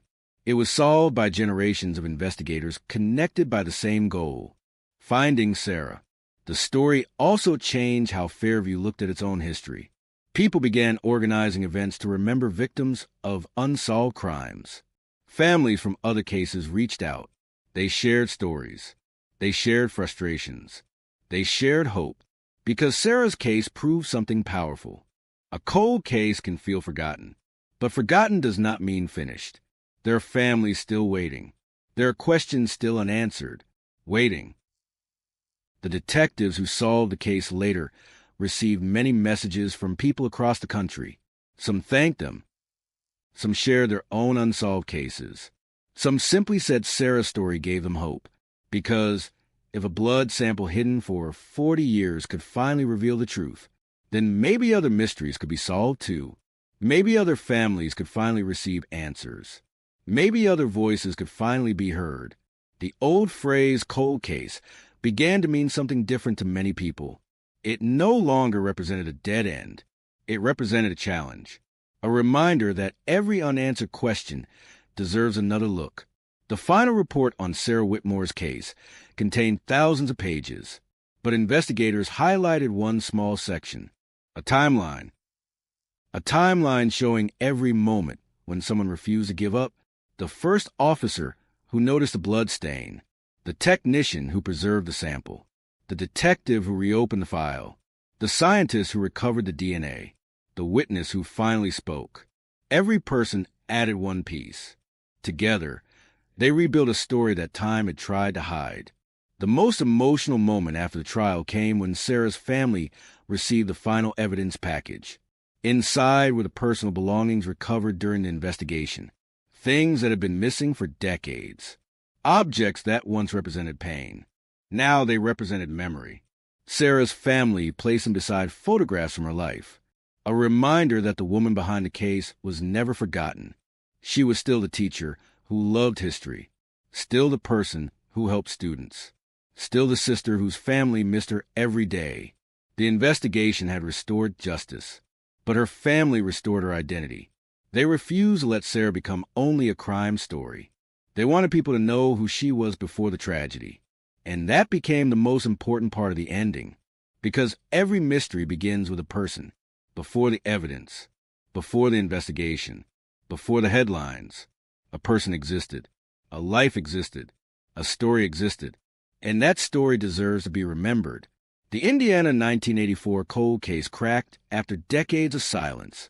A blood sample identified the suspect. But the real victory was something deeper. A family received answers. A community found closure. And a woman who had been waiting 40 years finally had her story told. The evidence spoke. The truth returned. And the voice that had been buried beneath decades of silence was finally heard. The voice that had been buried beneath decades of silence was finally heard.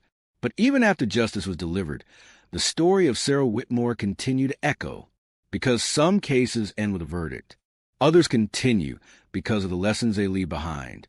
The Indiana 1984 cold case became one of those stories. A story about patience. A story about persistence. A story about how the smallest piece of evidence can survive longer than anyone expects. Years after the trial, investigators still remember the first time they opened Sarah's O file, the faded photographs, the handwritten reports, the newspaper articles from another era. Everything looked like a mystery that belonged to the past. But they quickly learned something important. The past is never truly gone. It is waiting. waiting inside forgotten evidence rooms, waiting inside old records, waiting inside memories people thought were no longer important. The blood sample was proof of that. For decades, it was simply a piece of evidence, a small item stored among thousands of others. Nobody knew it would become the key. Nobody knew science would eventually give it a voice. Nobody knew that one day, a laboratory would uncover a name hidden inside it. But that possibility existed because someone preserved it. Someone believed it mattered. That idea became the foundation of modern cold case investigations. Every piece of evidence tells a story. Sometimes that story is immediate. Sometimes it takes decades. But the story is still there.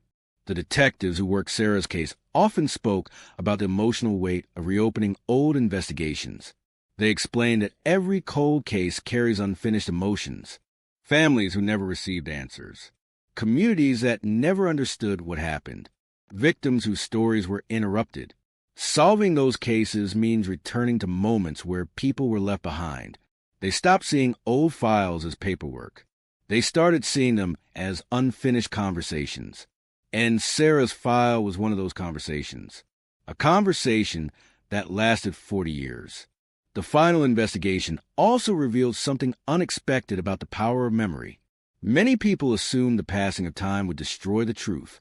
Instead, time created new opportunities. Technology improved. Old evidence became valuable again. People who were once afraid found the courage to speak. Memories that seemed uncertain became important pieces of a larger picture. That was what happened with Robert Hale. For decades, he carried the memory of the truck he saw that night. He carried the fear. He carried the regret. He often wondered if speaking louder in 1984 could have changed everything. But when he finally testified, investigators told him something that stayed with him. His information mattered, even after 40 years. Because truth does not become meaningless because it arrives late. The same was true for the evidence. The blood sample did not become less important because it waited. It became more powerful because it survived. The case also changed how people viewed Michael Turner. Before the arrest, many in Fairview described him as quiet, normal, unremarkable. After the truth was revealed, people struggled to understand how someone could hide such a secret for so long. That question remained one of the most disturbing parts of the case. How can someone live an ordinary life while carrying an extraordinary secret? Investigators said there was no simple answer. Some people hide behind routine. They build new lives. They convince themselves that the past cannot reach them. They believe time protects them. But time does not protect secrets. Time only delays their discovery. And eventually, evidence finds a way to speak. The old photographs from Sarah's case became some of the most powerful reminders of that truth. Pictures of a young woman who had no idea her life would become connected to one of Indiana's longest investigations. Pictures of someone who deserved more than a missing person file. She deserved to be remembered. That became the final purpose of the investigation. Not only to identify the person responsible, not only to close the case, but to return Sarah's story to her. The community eventually created a permanent memorial in her honor. The words written there were simple. They did not describe the crime. A teacher, a friend, a daughter, a life that mattered. People visited the memorial quietly. Some left flowers, some left notes, some simply stood there remembering. Because even decades later, Sarah's presence remained, not in the evidence, not in the courtroom, but in the people whose lives she touched. The detectives who solved the case understood that this was the true ending, not the arrest, not the conviction, not the headlines. The true ending was that Sarah Whitmore was no longer a question. She was a person again. Her name was no longer connected only to uncertainty. It was connected to memory, to justice, to the truth. And somewhere inside the evidence archive, the old blood sample remained, a small piece of history, a reminder of one of the most important lessons investigators had ever learned. No case is truly silent. No evidence is truly forgotten. And no truth stays buried forever. No truth stays buried forever. Those words became the final reflection shared by many investigators who worked on the Sarah Whitmore case.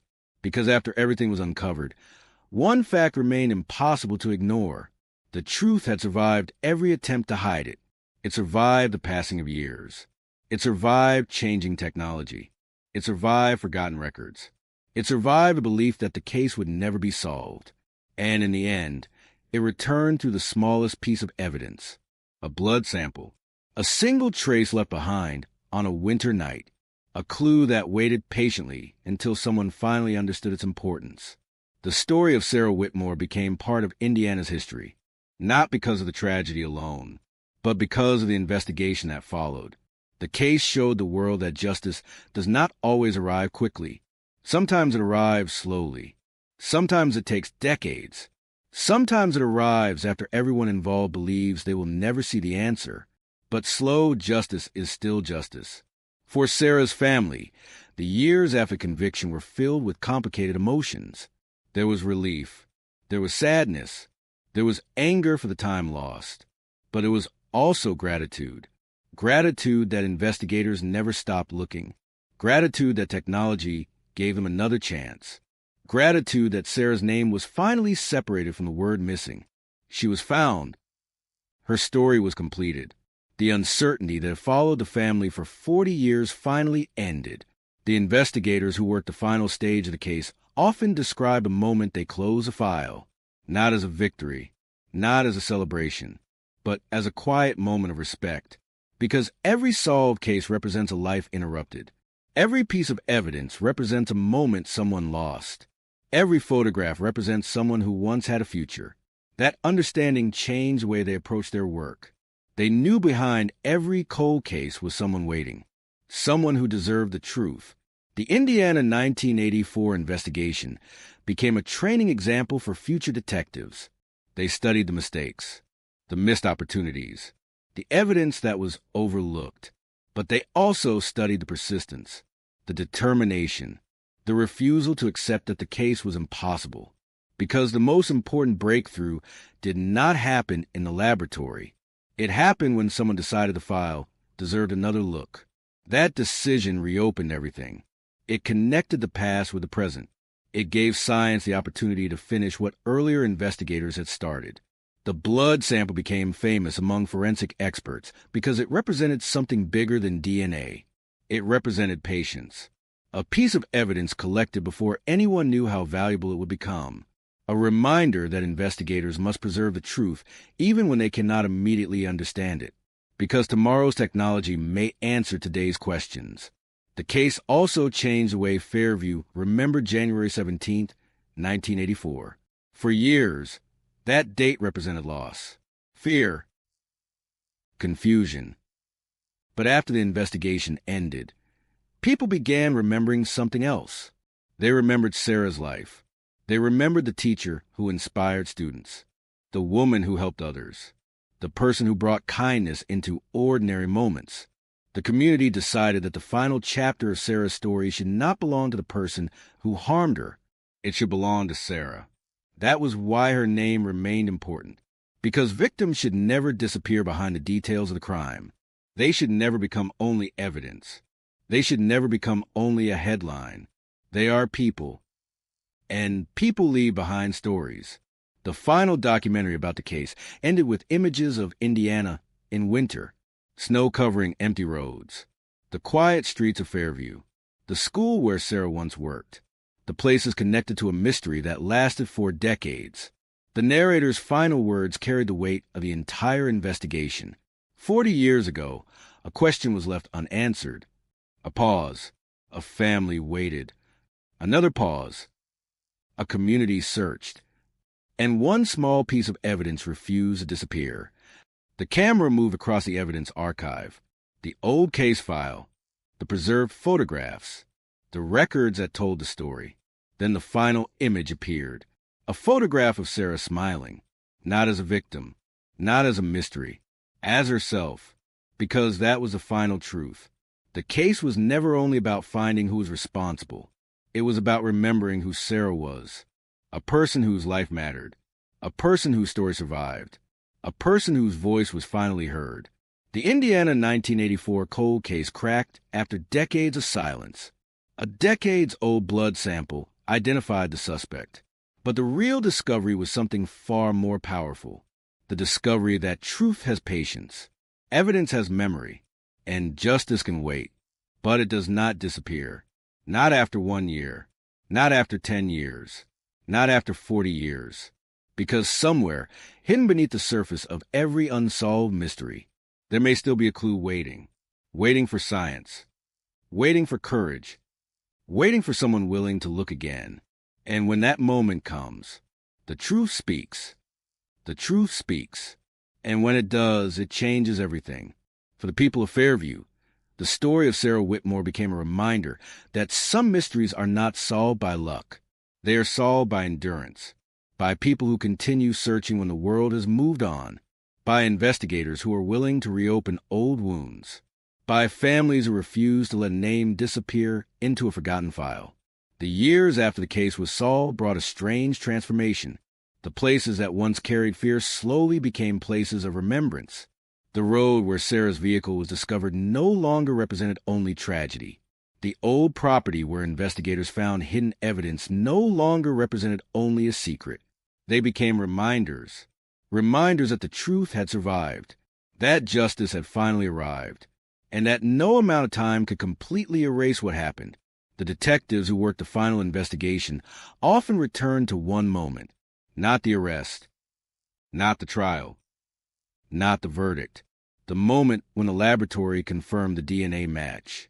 Because that was the moment when an impossible case became possible again. A case that had spent decades trapped in the past suddenly had a future. The investigators remembered looking at the result on the screen.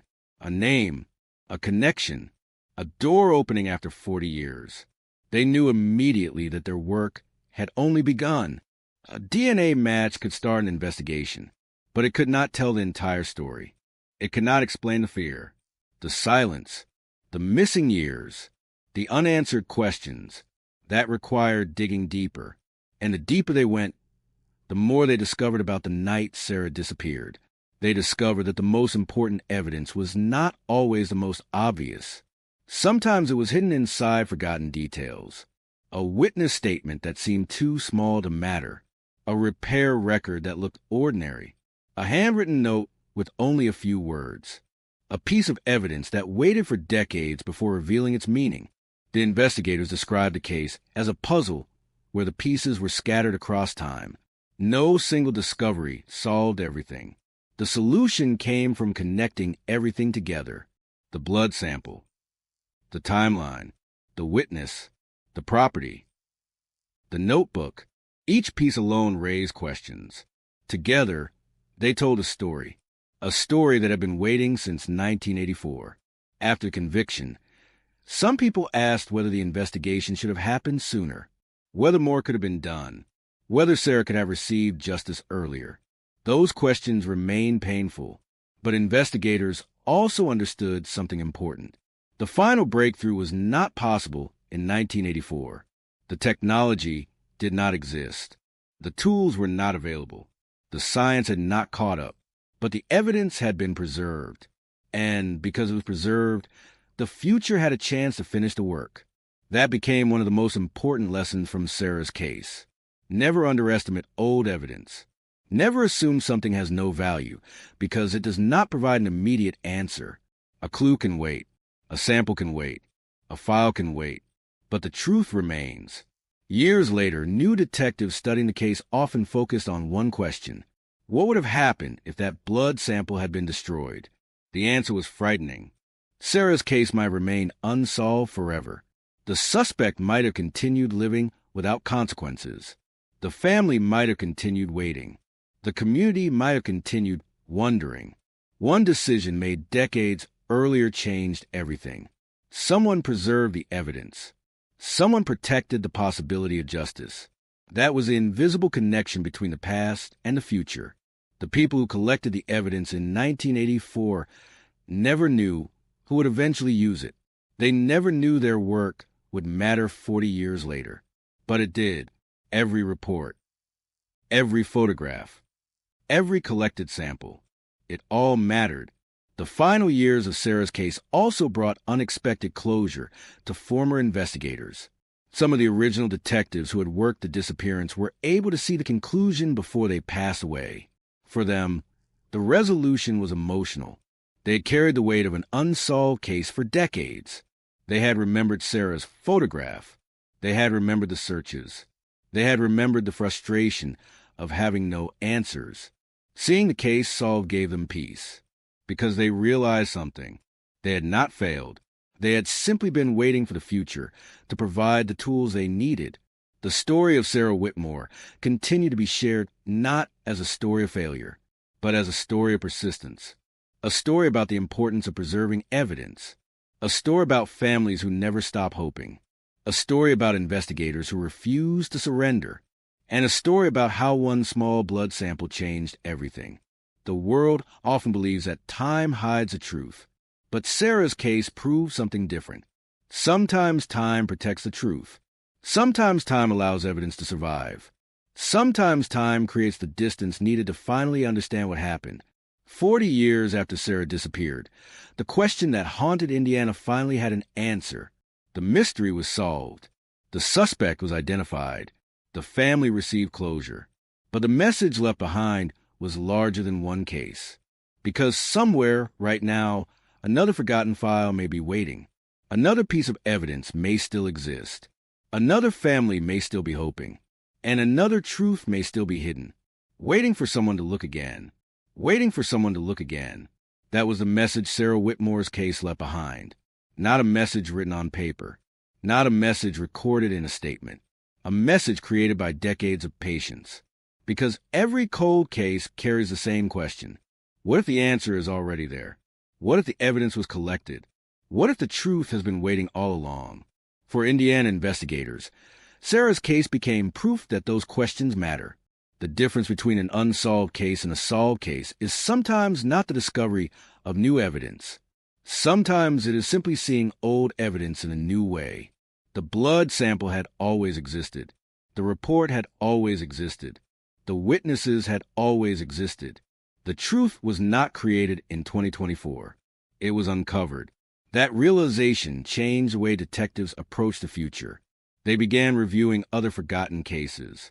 Cases that had been sitting untouched. Cases where evidence was collected before modern forensic technology. Cases where families were still waiting. Because Sarah's story showed them something powerful. A case does not become less important because time passes. A victim does not become less deserving of justice because years go by. And a mystery does not become impossible simply because it lasts longer than anyone expected. The investigation into Sarah Whitmore's disappearance became a symbol of that belief. Across Indiana, law enforcement agencies began examining old evidence storage systems. They searched through forgotten boxes. They reviewed old reports. They looked at cases that once seemed impossible, not because they expected every mystery to be solved, but because they understood that every mystery deserved another chance. The forensic scientists who worked on Sarah's blood sample described the process as a conversation with history. The evidence came from another era, a time before modern databases, before advanced DNA analysis, before technology could reveal what was hidden inside a tiny sample. But science moved forward, and when science caught up, the evidence was ready. That was what made the discovery so remarkable. The answer had been there for decades, waiting. The final interviews with investigators revealed something else. The case changed them personally. Many detectives spend their careers solving crimes.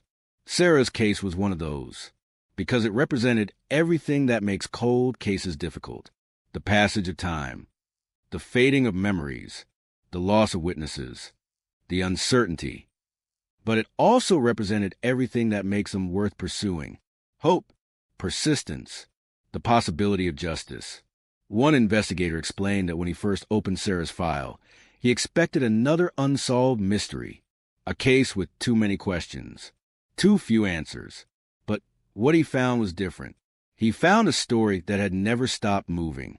Every decade added something, a new technology, a new perspective, a new person willing to search. The case was not dead. It was waiting. The final evidence review before the archive was sealed revealed one last detail. A photograph from the original investigation. It showed the first officer standing beside Sarah's abandoned vehicle. At the time, they did not know what they were looking at. They did not know the importance of what they had found. They were simply trying to help. Decades later, investigators looked at that same photograph differently. They saw the beginning of the answer. They saw the first moment when the truth entered the investigation. That photograph became a reminder. Investigations are built from moments, small moments, a decision to collect evidence, a decision to preserve a sample, a decision to ask another question. Those moments can last longer than anyone expects. The community of Fairview continued remembering Sarah long after the trial ended. Each year, people gathered to honor her life. Not the crime, not the investigation. Her life. They remembered the teacher who inspired students, the friend who helped others, the woman who believed people deserved kindness, because that was the final goal of solving the case.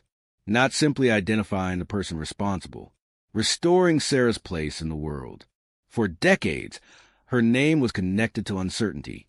Now it was connected to remembrance. The story of Sarah Whitmore became one of those rare cases where the ending was not only about what happened, it was about what was recovered. A name, a memory, a sense of peace. The Indiana 1984 cold case cracked because a decades-old blood sample finally revealed the person responsible. But the deeper truth was something else. The case was solved because nobody allowed Sarah to become forgotten. Her family remembered. Investigators remembered. The evidence remembered. And eventually, the world remembered too. The final words written in the investigation archive were simple. Justice delayed is still justice found. A sentence that represented 40 years of waiting, 40 years of searching, 40 years of believing that somewhere beneath the silence, the truth was still alive. And it was because the truth does not disappear.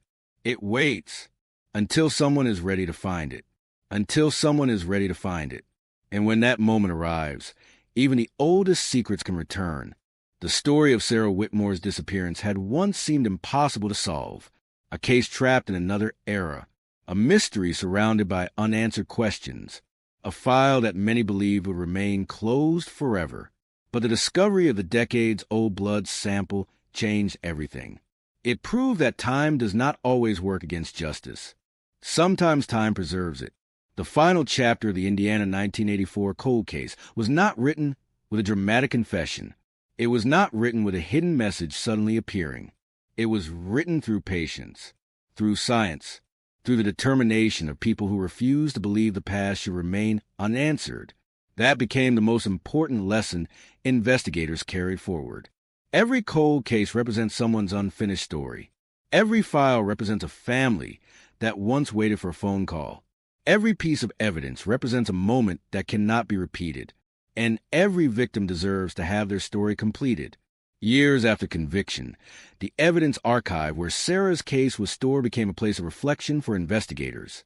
They walked through shelves filled with thousands of other cases, thousands of unanswered questions, thousands of stories waiting. Some had evidence. Some had witnesses. Some had only a name. But Sarah's case reminded them that impossible does not mean unsolvable. It only means the answer has not been found yet. The detectives who reviewed the investigation often talked about one specific moment. The moment they realized the old evidence was not just evidence. It was a message from the past. The blood sample was not simply a scientific discovery.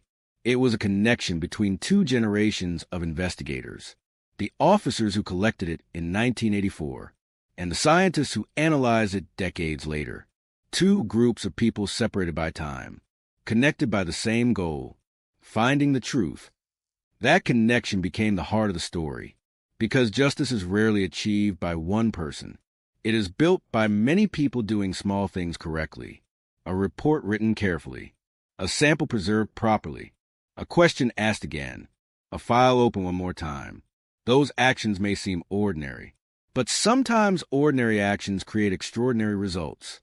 The community of Fairview never forgot the long years before the case was solved.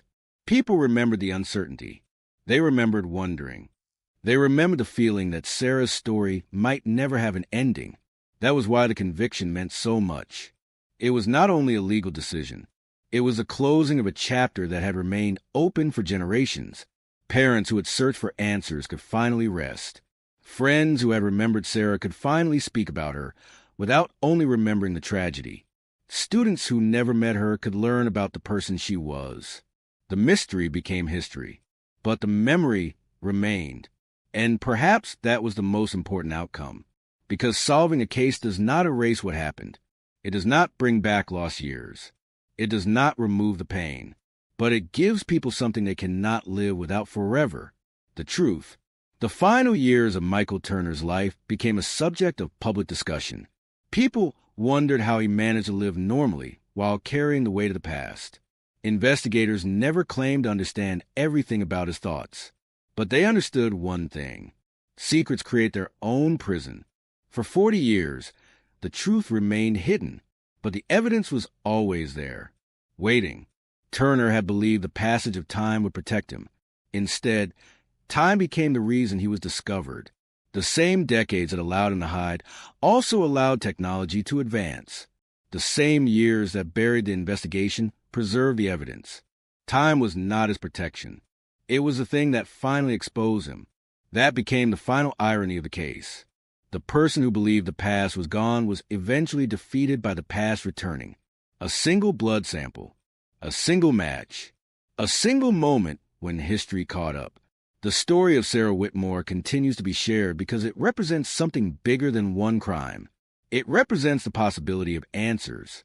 It represents hope for families who are still waiting. It represents a belief that justice can survive even the longest silence. Somewhere, there are still cases sitting in forgotten rooms. Old evidence waiting. Old files waiting. Old mysteries waiting. And Sarah's story reminds investigators everywhere of one simple truth: never stop looking, because the answer may already exist.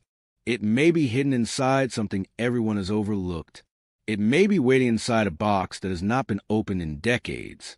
It may be sitting quietly, waiting for the right person to ask the right question. The Indiana 1984 cold case cracked because someone finally asked that question. And when they did, 40 years of silence ended. 40 years of silence ended. But the impact of that moment reached far beyond one investigation. Because when the news spread that Sarah Whitmore's case had finally been solved, thousands of people across the country saw something they had not felt in years: hope. Families connected to other cold cases began looking at their own forgotten files differently.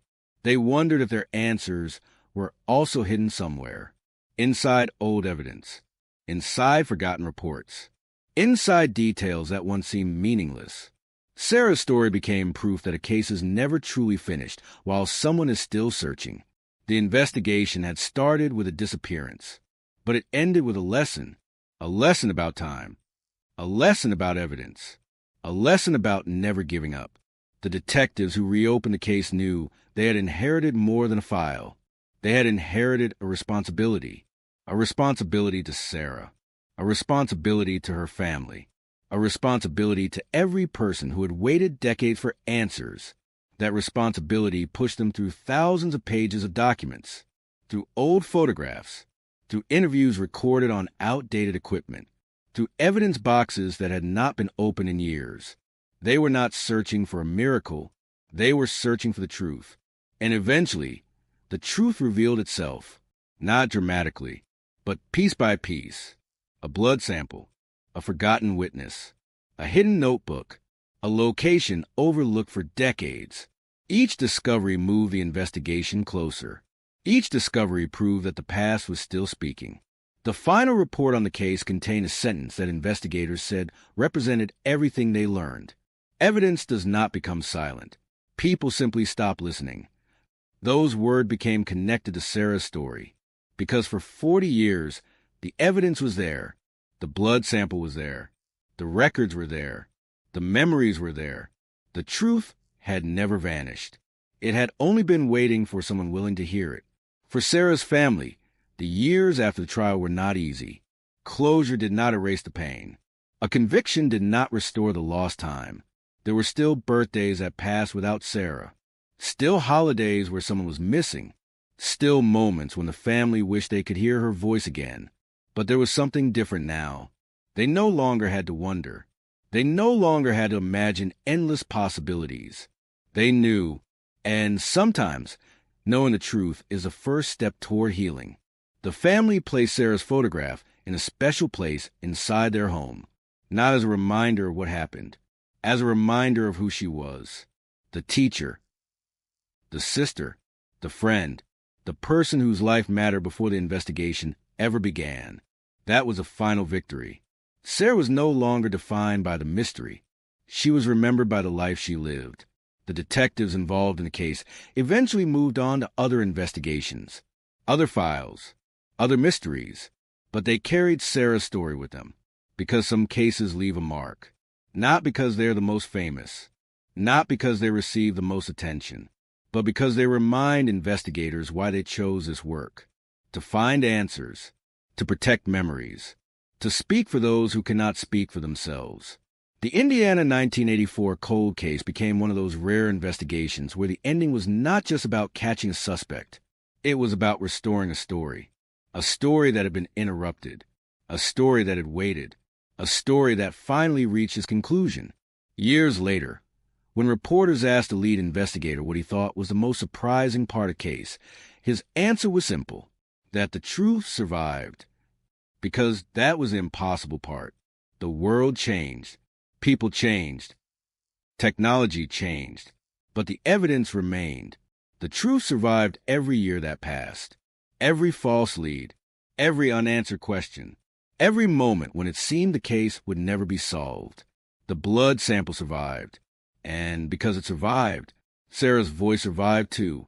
The final image connected to the case was not the arrest, not the courtroom, not the evidence table. It was Sarah's photograph. A young woman smiling. A person with dreams. A person with a future. A person who deserved to be remembered. The investigation began with a question. Where was Sarah Whitmore? 40 years later, another question answered it. Who was responsible? And when that answer finally arrived, it changed everything. The case was solved. The mystery was closed. But the message remained. Cold cases are not empty stories. They are unfinished stories, waiting for someone to open the file, waiting for someone to examine the evidence, waiting for someone to believe that the truth is still there. Because sometimes the smallest clue can survive the longest silence. Sometimes the oldest evidence can reveal the newest answers. And sometimes, after decades of darkness, one forgotten piece of the past can finally bring justice into the light. One forgotten piece of the past can finally bring justice into the light. That was the final meaning behind the Indiana 1984 cold case. A story that began with fear.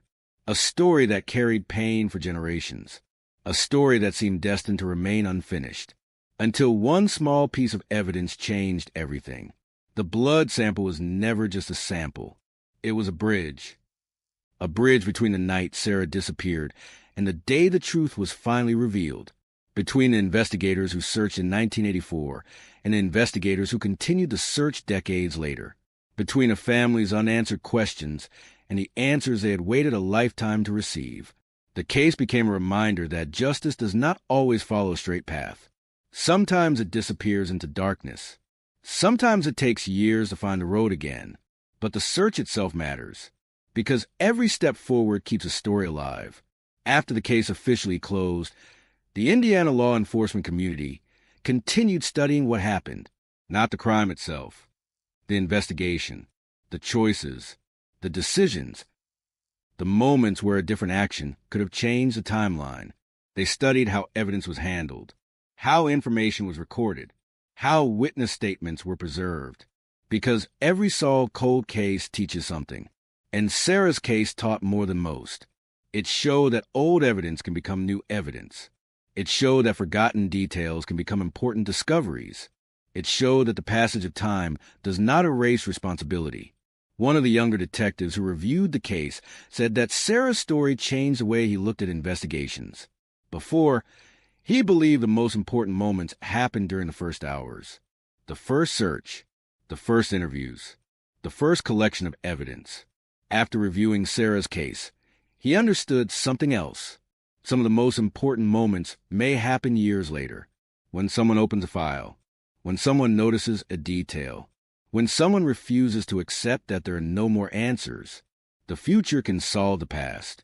That became the phrase often connected to Sarah's investigation, because the detectives who solved the case were not undoing history. They were completing it. They were finishing work that had started before they were even involved. The original investigators collected the evidence. The future investigators understood it. Together, they solved the mystery. The story also changed how Sarah was remembered outside Indiana. People who had never heard her name before learned about her. They learned about her dedication as a teacher. They learned about the students who remember her kindness. They learned about the family who spent decades searching. The world saw more than a crime. It saw life. And that was exactly what Sarah's family wanted. They never wanted her to be remembered only because of how she died. They wanted people to remember how she lived. The final memorial ceremony, held years after the case ended, was simple. There were no dramatic speeches, no cameras, just people standing together, remembering. A former student placed flowers beside Sarah's photograph. Another left a handwritten note. It said, "Your story was never forgotten." Those words represented everything, because even when the case had no answers, Sarah was never forgotten. Her family remembered. Her friends remembered. The investigators remembered. And eventually, the evidence remembered too. The cold case that once represented uncertainty became a symbol of perseverance, a symbol that encouraged others to keep searching, a symbol that reminded investigators that every file matters, every victim matters, every unanswered question matters, because behind every case number is a human being, someone who had dreams, someone who had people who loved them, someone whose story deserves an ending. The Indiana 1984 cold case cracked because a decades-old blood sample identified a suspect. But the true story was larger than the science. It was about people. People who preserved evidence. People who searched. People who waited. People who believed. And people who finally discovered that the truth had been there all along. Hidden. Silent. Waiting. The final lesson of Sarah Whitmore's case was simple. Time can hide many things, but time cannot destroy the truth. Not when evidence survives. Not when memories remain. Not when someone is still willing to search. Because every cold case has a moment when the past reaches into the present, a moment when forgotten evidence speaks, a moment when a family finally hears the words they have waited decades to hear. We know what happened, and for Sarah Whitmore, that moment finally came. That moment finally came. And after 40 years of uncertainty, the story of Sarah Whitmore was no longer a mystery without an ending. It became a story of discovery, a story of resilience, a story of how one small piece of evidence could carry the weight of an entire lifetime. The final days of the investigation were quiet compared to the chaos that surrounded the case in 1984. There were no massive search parties, no endless news broadcasts, no desperate calls from a family waiting beside the phone. Instead, there was silence, the kind of silence that comes after a storm has passed. But inside that silence was something that had not existed for decades: understanding. Investigators finally knew the path Sarah's story had taken. Her family finally knew the truth. And the community finally knew that the question that haunted them for generations had been answered. The old headlines that once described Sarah as missing were replaced by a different message. A cold case solved. A mystery ended. Justice found. But behind those words was a much deeper story. A story about the people who continued searching when there was no guarantee they would ever find anything. The detectives who reviewed old documents late at night. The scientists who examined evidence collected before modern technology existed. The witnesses who carried memories for decades. The family members who refused to let Sarah become a forgotten name. All of them played a role. All of them kept the story alive. The investigation became an example of how justice is not limited by time. A crime may become old. A file may become dusty. A memory may become unclear. But the need for answers remains. That was why cold case investigations mattered, because victims do not have a timeline. Families do not have an expiration date for their grief. And truth does not become less important simply because years pass. The final evidence review also revealed something emotional about Sarah herself. Before the disappearance, she had been planning changes in her life. New goals, new experiences, new opportunities. She had written notes about future plans, places she wanted to visit, things she wanted to learn. Small details that showed she was not just a person in a case file. She was someone with dreams, someone with a future, someone whose story was interrupted. Those discoveries affected investigators deeply, because every case has a moment when the evidence becomes human, when numbers become names, when reports become memories, when a victim becomes someone you feel you know. That moment happened many times throughout Sarah's investigation, when they saw her photographs, when they read letters from her students, when they heard her family describe her laugh. The case was never only about what happened on one night in 1984. It was about everything that was lost afterward. The conversations that never happened, the moments that never came, the life that was never allowed to continue. That was why solving the case mattered. Not because it changed the past. Nothing could. But because it honored it. The detectives involved in the investigation often said they learned something unexpected. They learned that closure does not mean forgetting. Closure means finally understanding. It means no longer living with endless questions, no longer wondering if the truth will ever arrive, no longer fearing that the person responsible will never be found. For Sarah's family, that understanding became a gift, a painful gift, but a necessary one. They could finally stop searching. They could finally remember Sarah without always searching for answers. They could remember her life instead of only her disappearance. Years later, a young investigator reviewing the case asked an older detective why Sarah's investigation mattered so much. The older detective answered, because someone was waiting. Those simple words explained everything. Someone was waiting. A family was waiting. A community was waiting. And Sarah was waiting for her story to be told. The investigation proved that every case has someone waiting. Someone whose voice depends on others refusing to give up. That responsibility became the foundation of future cold case work. Detectives began looking differently at old evidence. They stopped asking, "Is this case too old?" They started asking, "What have we not discovered yet?"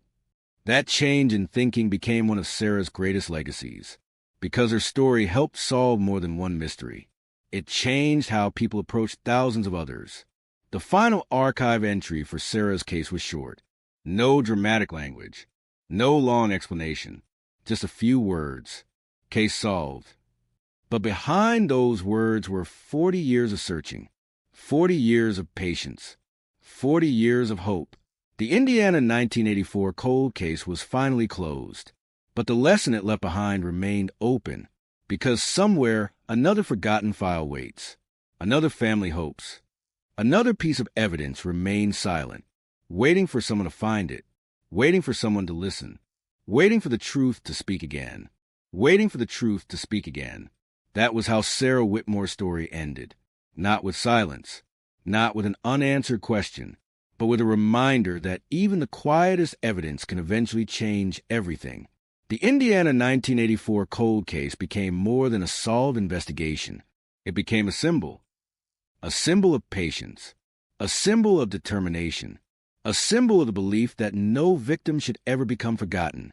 The years after conviction proved something investigators had always hoped was possible. A case can survive, a memory can survive, a truth can survive, even when decades pass, even when people move away, even when the world changes completely. The evidence can remain, waiting. The blood sample that identified Michael Turner was eventually placed back into secure storage, but investigators who saw it knew it was no longer just a piece of forensic material. It represented a promise that every piece of evidence deserves care, a promise that every victim deserves another chance at justice, and a promise that every family still waiting for answers should know one thing: someone is still looking. The The story of Sarah Whitmore continued to influence new generations of investigators. Young detectives studying the case often focus on the same question. How did a mystery that lasted 40 years finally break open? The answer was not one discovery. It was a chain of decisions. A technician who preserved the sample. A detective who reopened the file. A scientist who examined old evidence. A witness who finally spoke. A family that never stopped remembering. Each person added one piece. Together, they created the moment when the truth returned. That was the power of cold case investigations. They were not only about finding criminals. They were about rebuilding stories. Stories that had been damaged by time. Stories where important details had been lost. Stories where victims deserved to be seen again. Sarah's case showed that justice is not always a race. Sometimes it is a journey. Sometimes the road takes years. Sometimes the answer arrives after everyone thought it was impossible. But every step matters. Every search matters. Every effort matters. Because one day, a single detail can change everything. The community of Fairview eventually moved forward. The fear that once surrounded Sarah's disappearance slowly became something else. Respect, reflection, remembering. People no longer gathered to discuss what they did not know. They gathered to remember what they finally learned. They remembered Sarah's kindness, her dedication, her impact, the lives she touched. The mystery had ended, but the person remained. And that was the most important part, because crimes create headlines, but people create memories. The final documentary about the case ended with a simple image. A quiet Indiana road covered in morning fog. The same kind of road where investigators once searched desperately for answers. The camera moved slowly. No dramatic music. No soaking headlines. Only silence. Then Sarah's photograph appeared. A reminder that behind every investigation is a human being. A person who had dreams. A person who had loved ones. A person whose story mattered. The narrator's final words reflected everything the case had taught. 40 years ago, a question was left behind. 40 years later, the answer returned. Not because time revealed the truth, but because someone refused to let time hide it.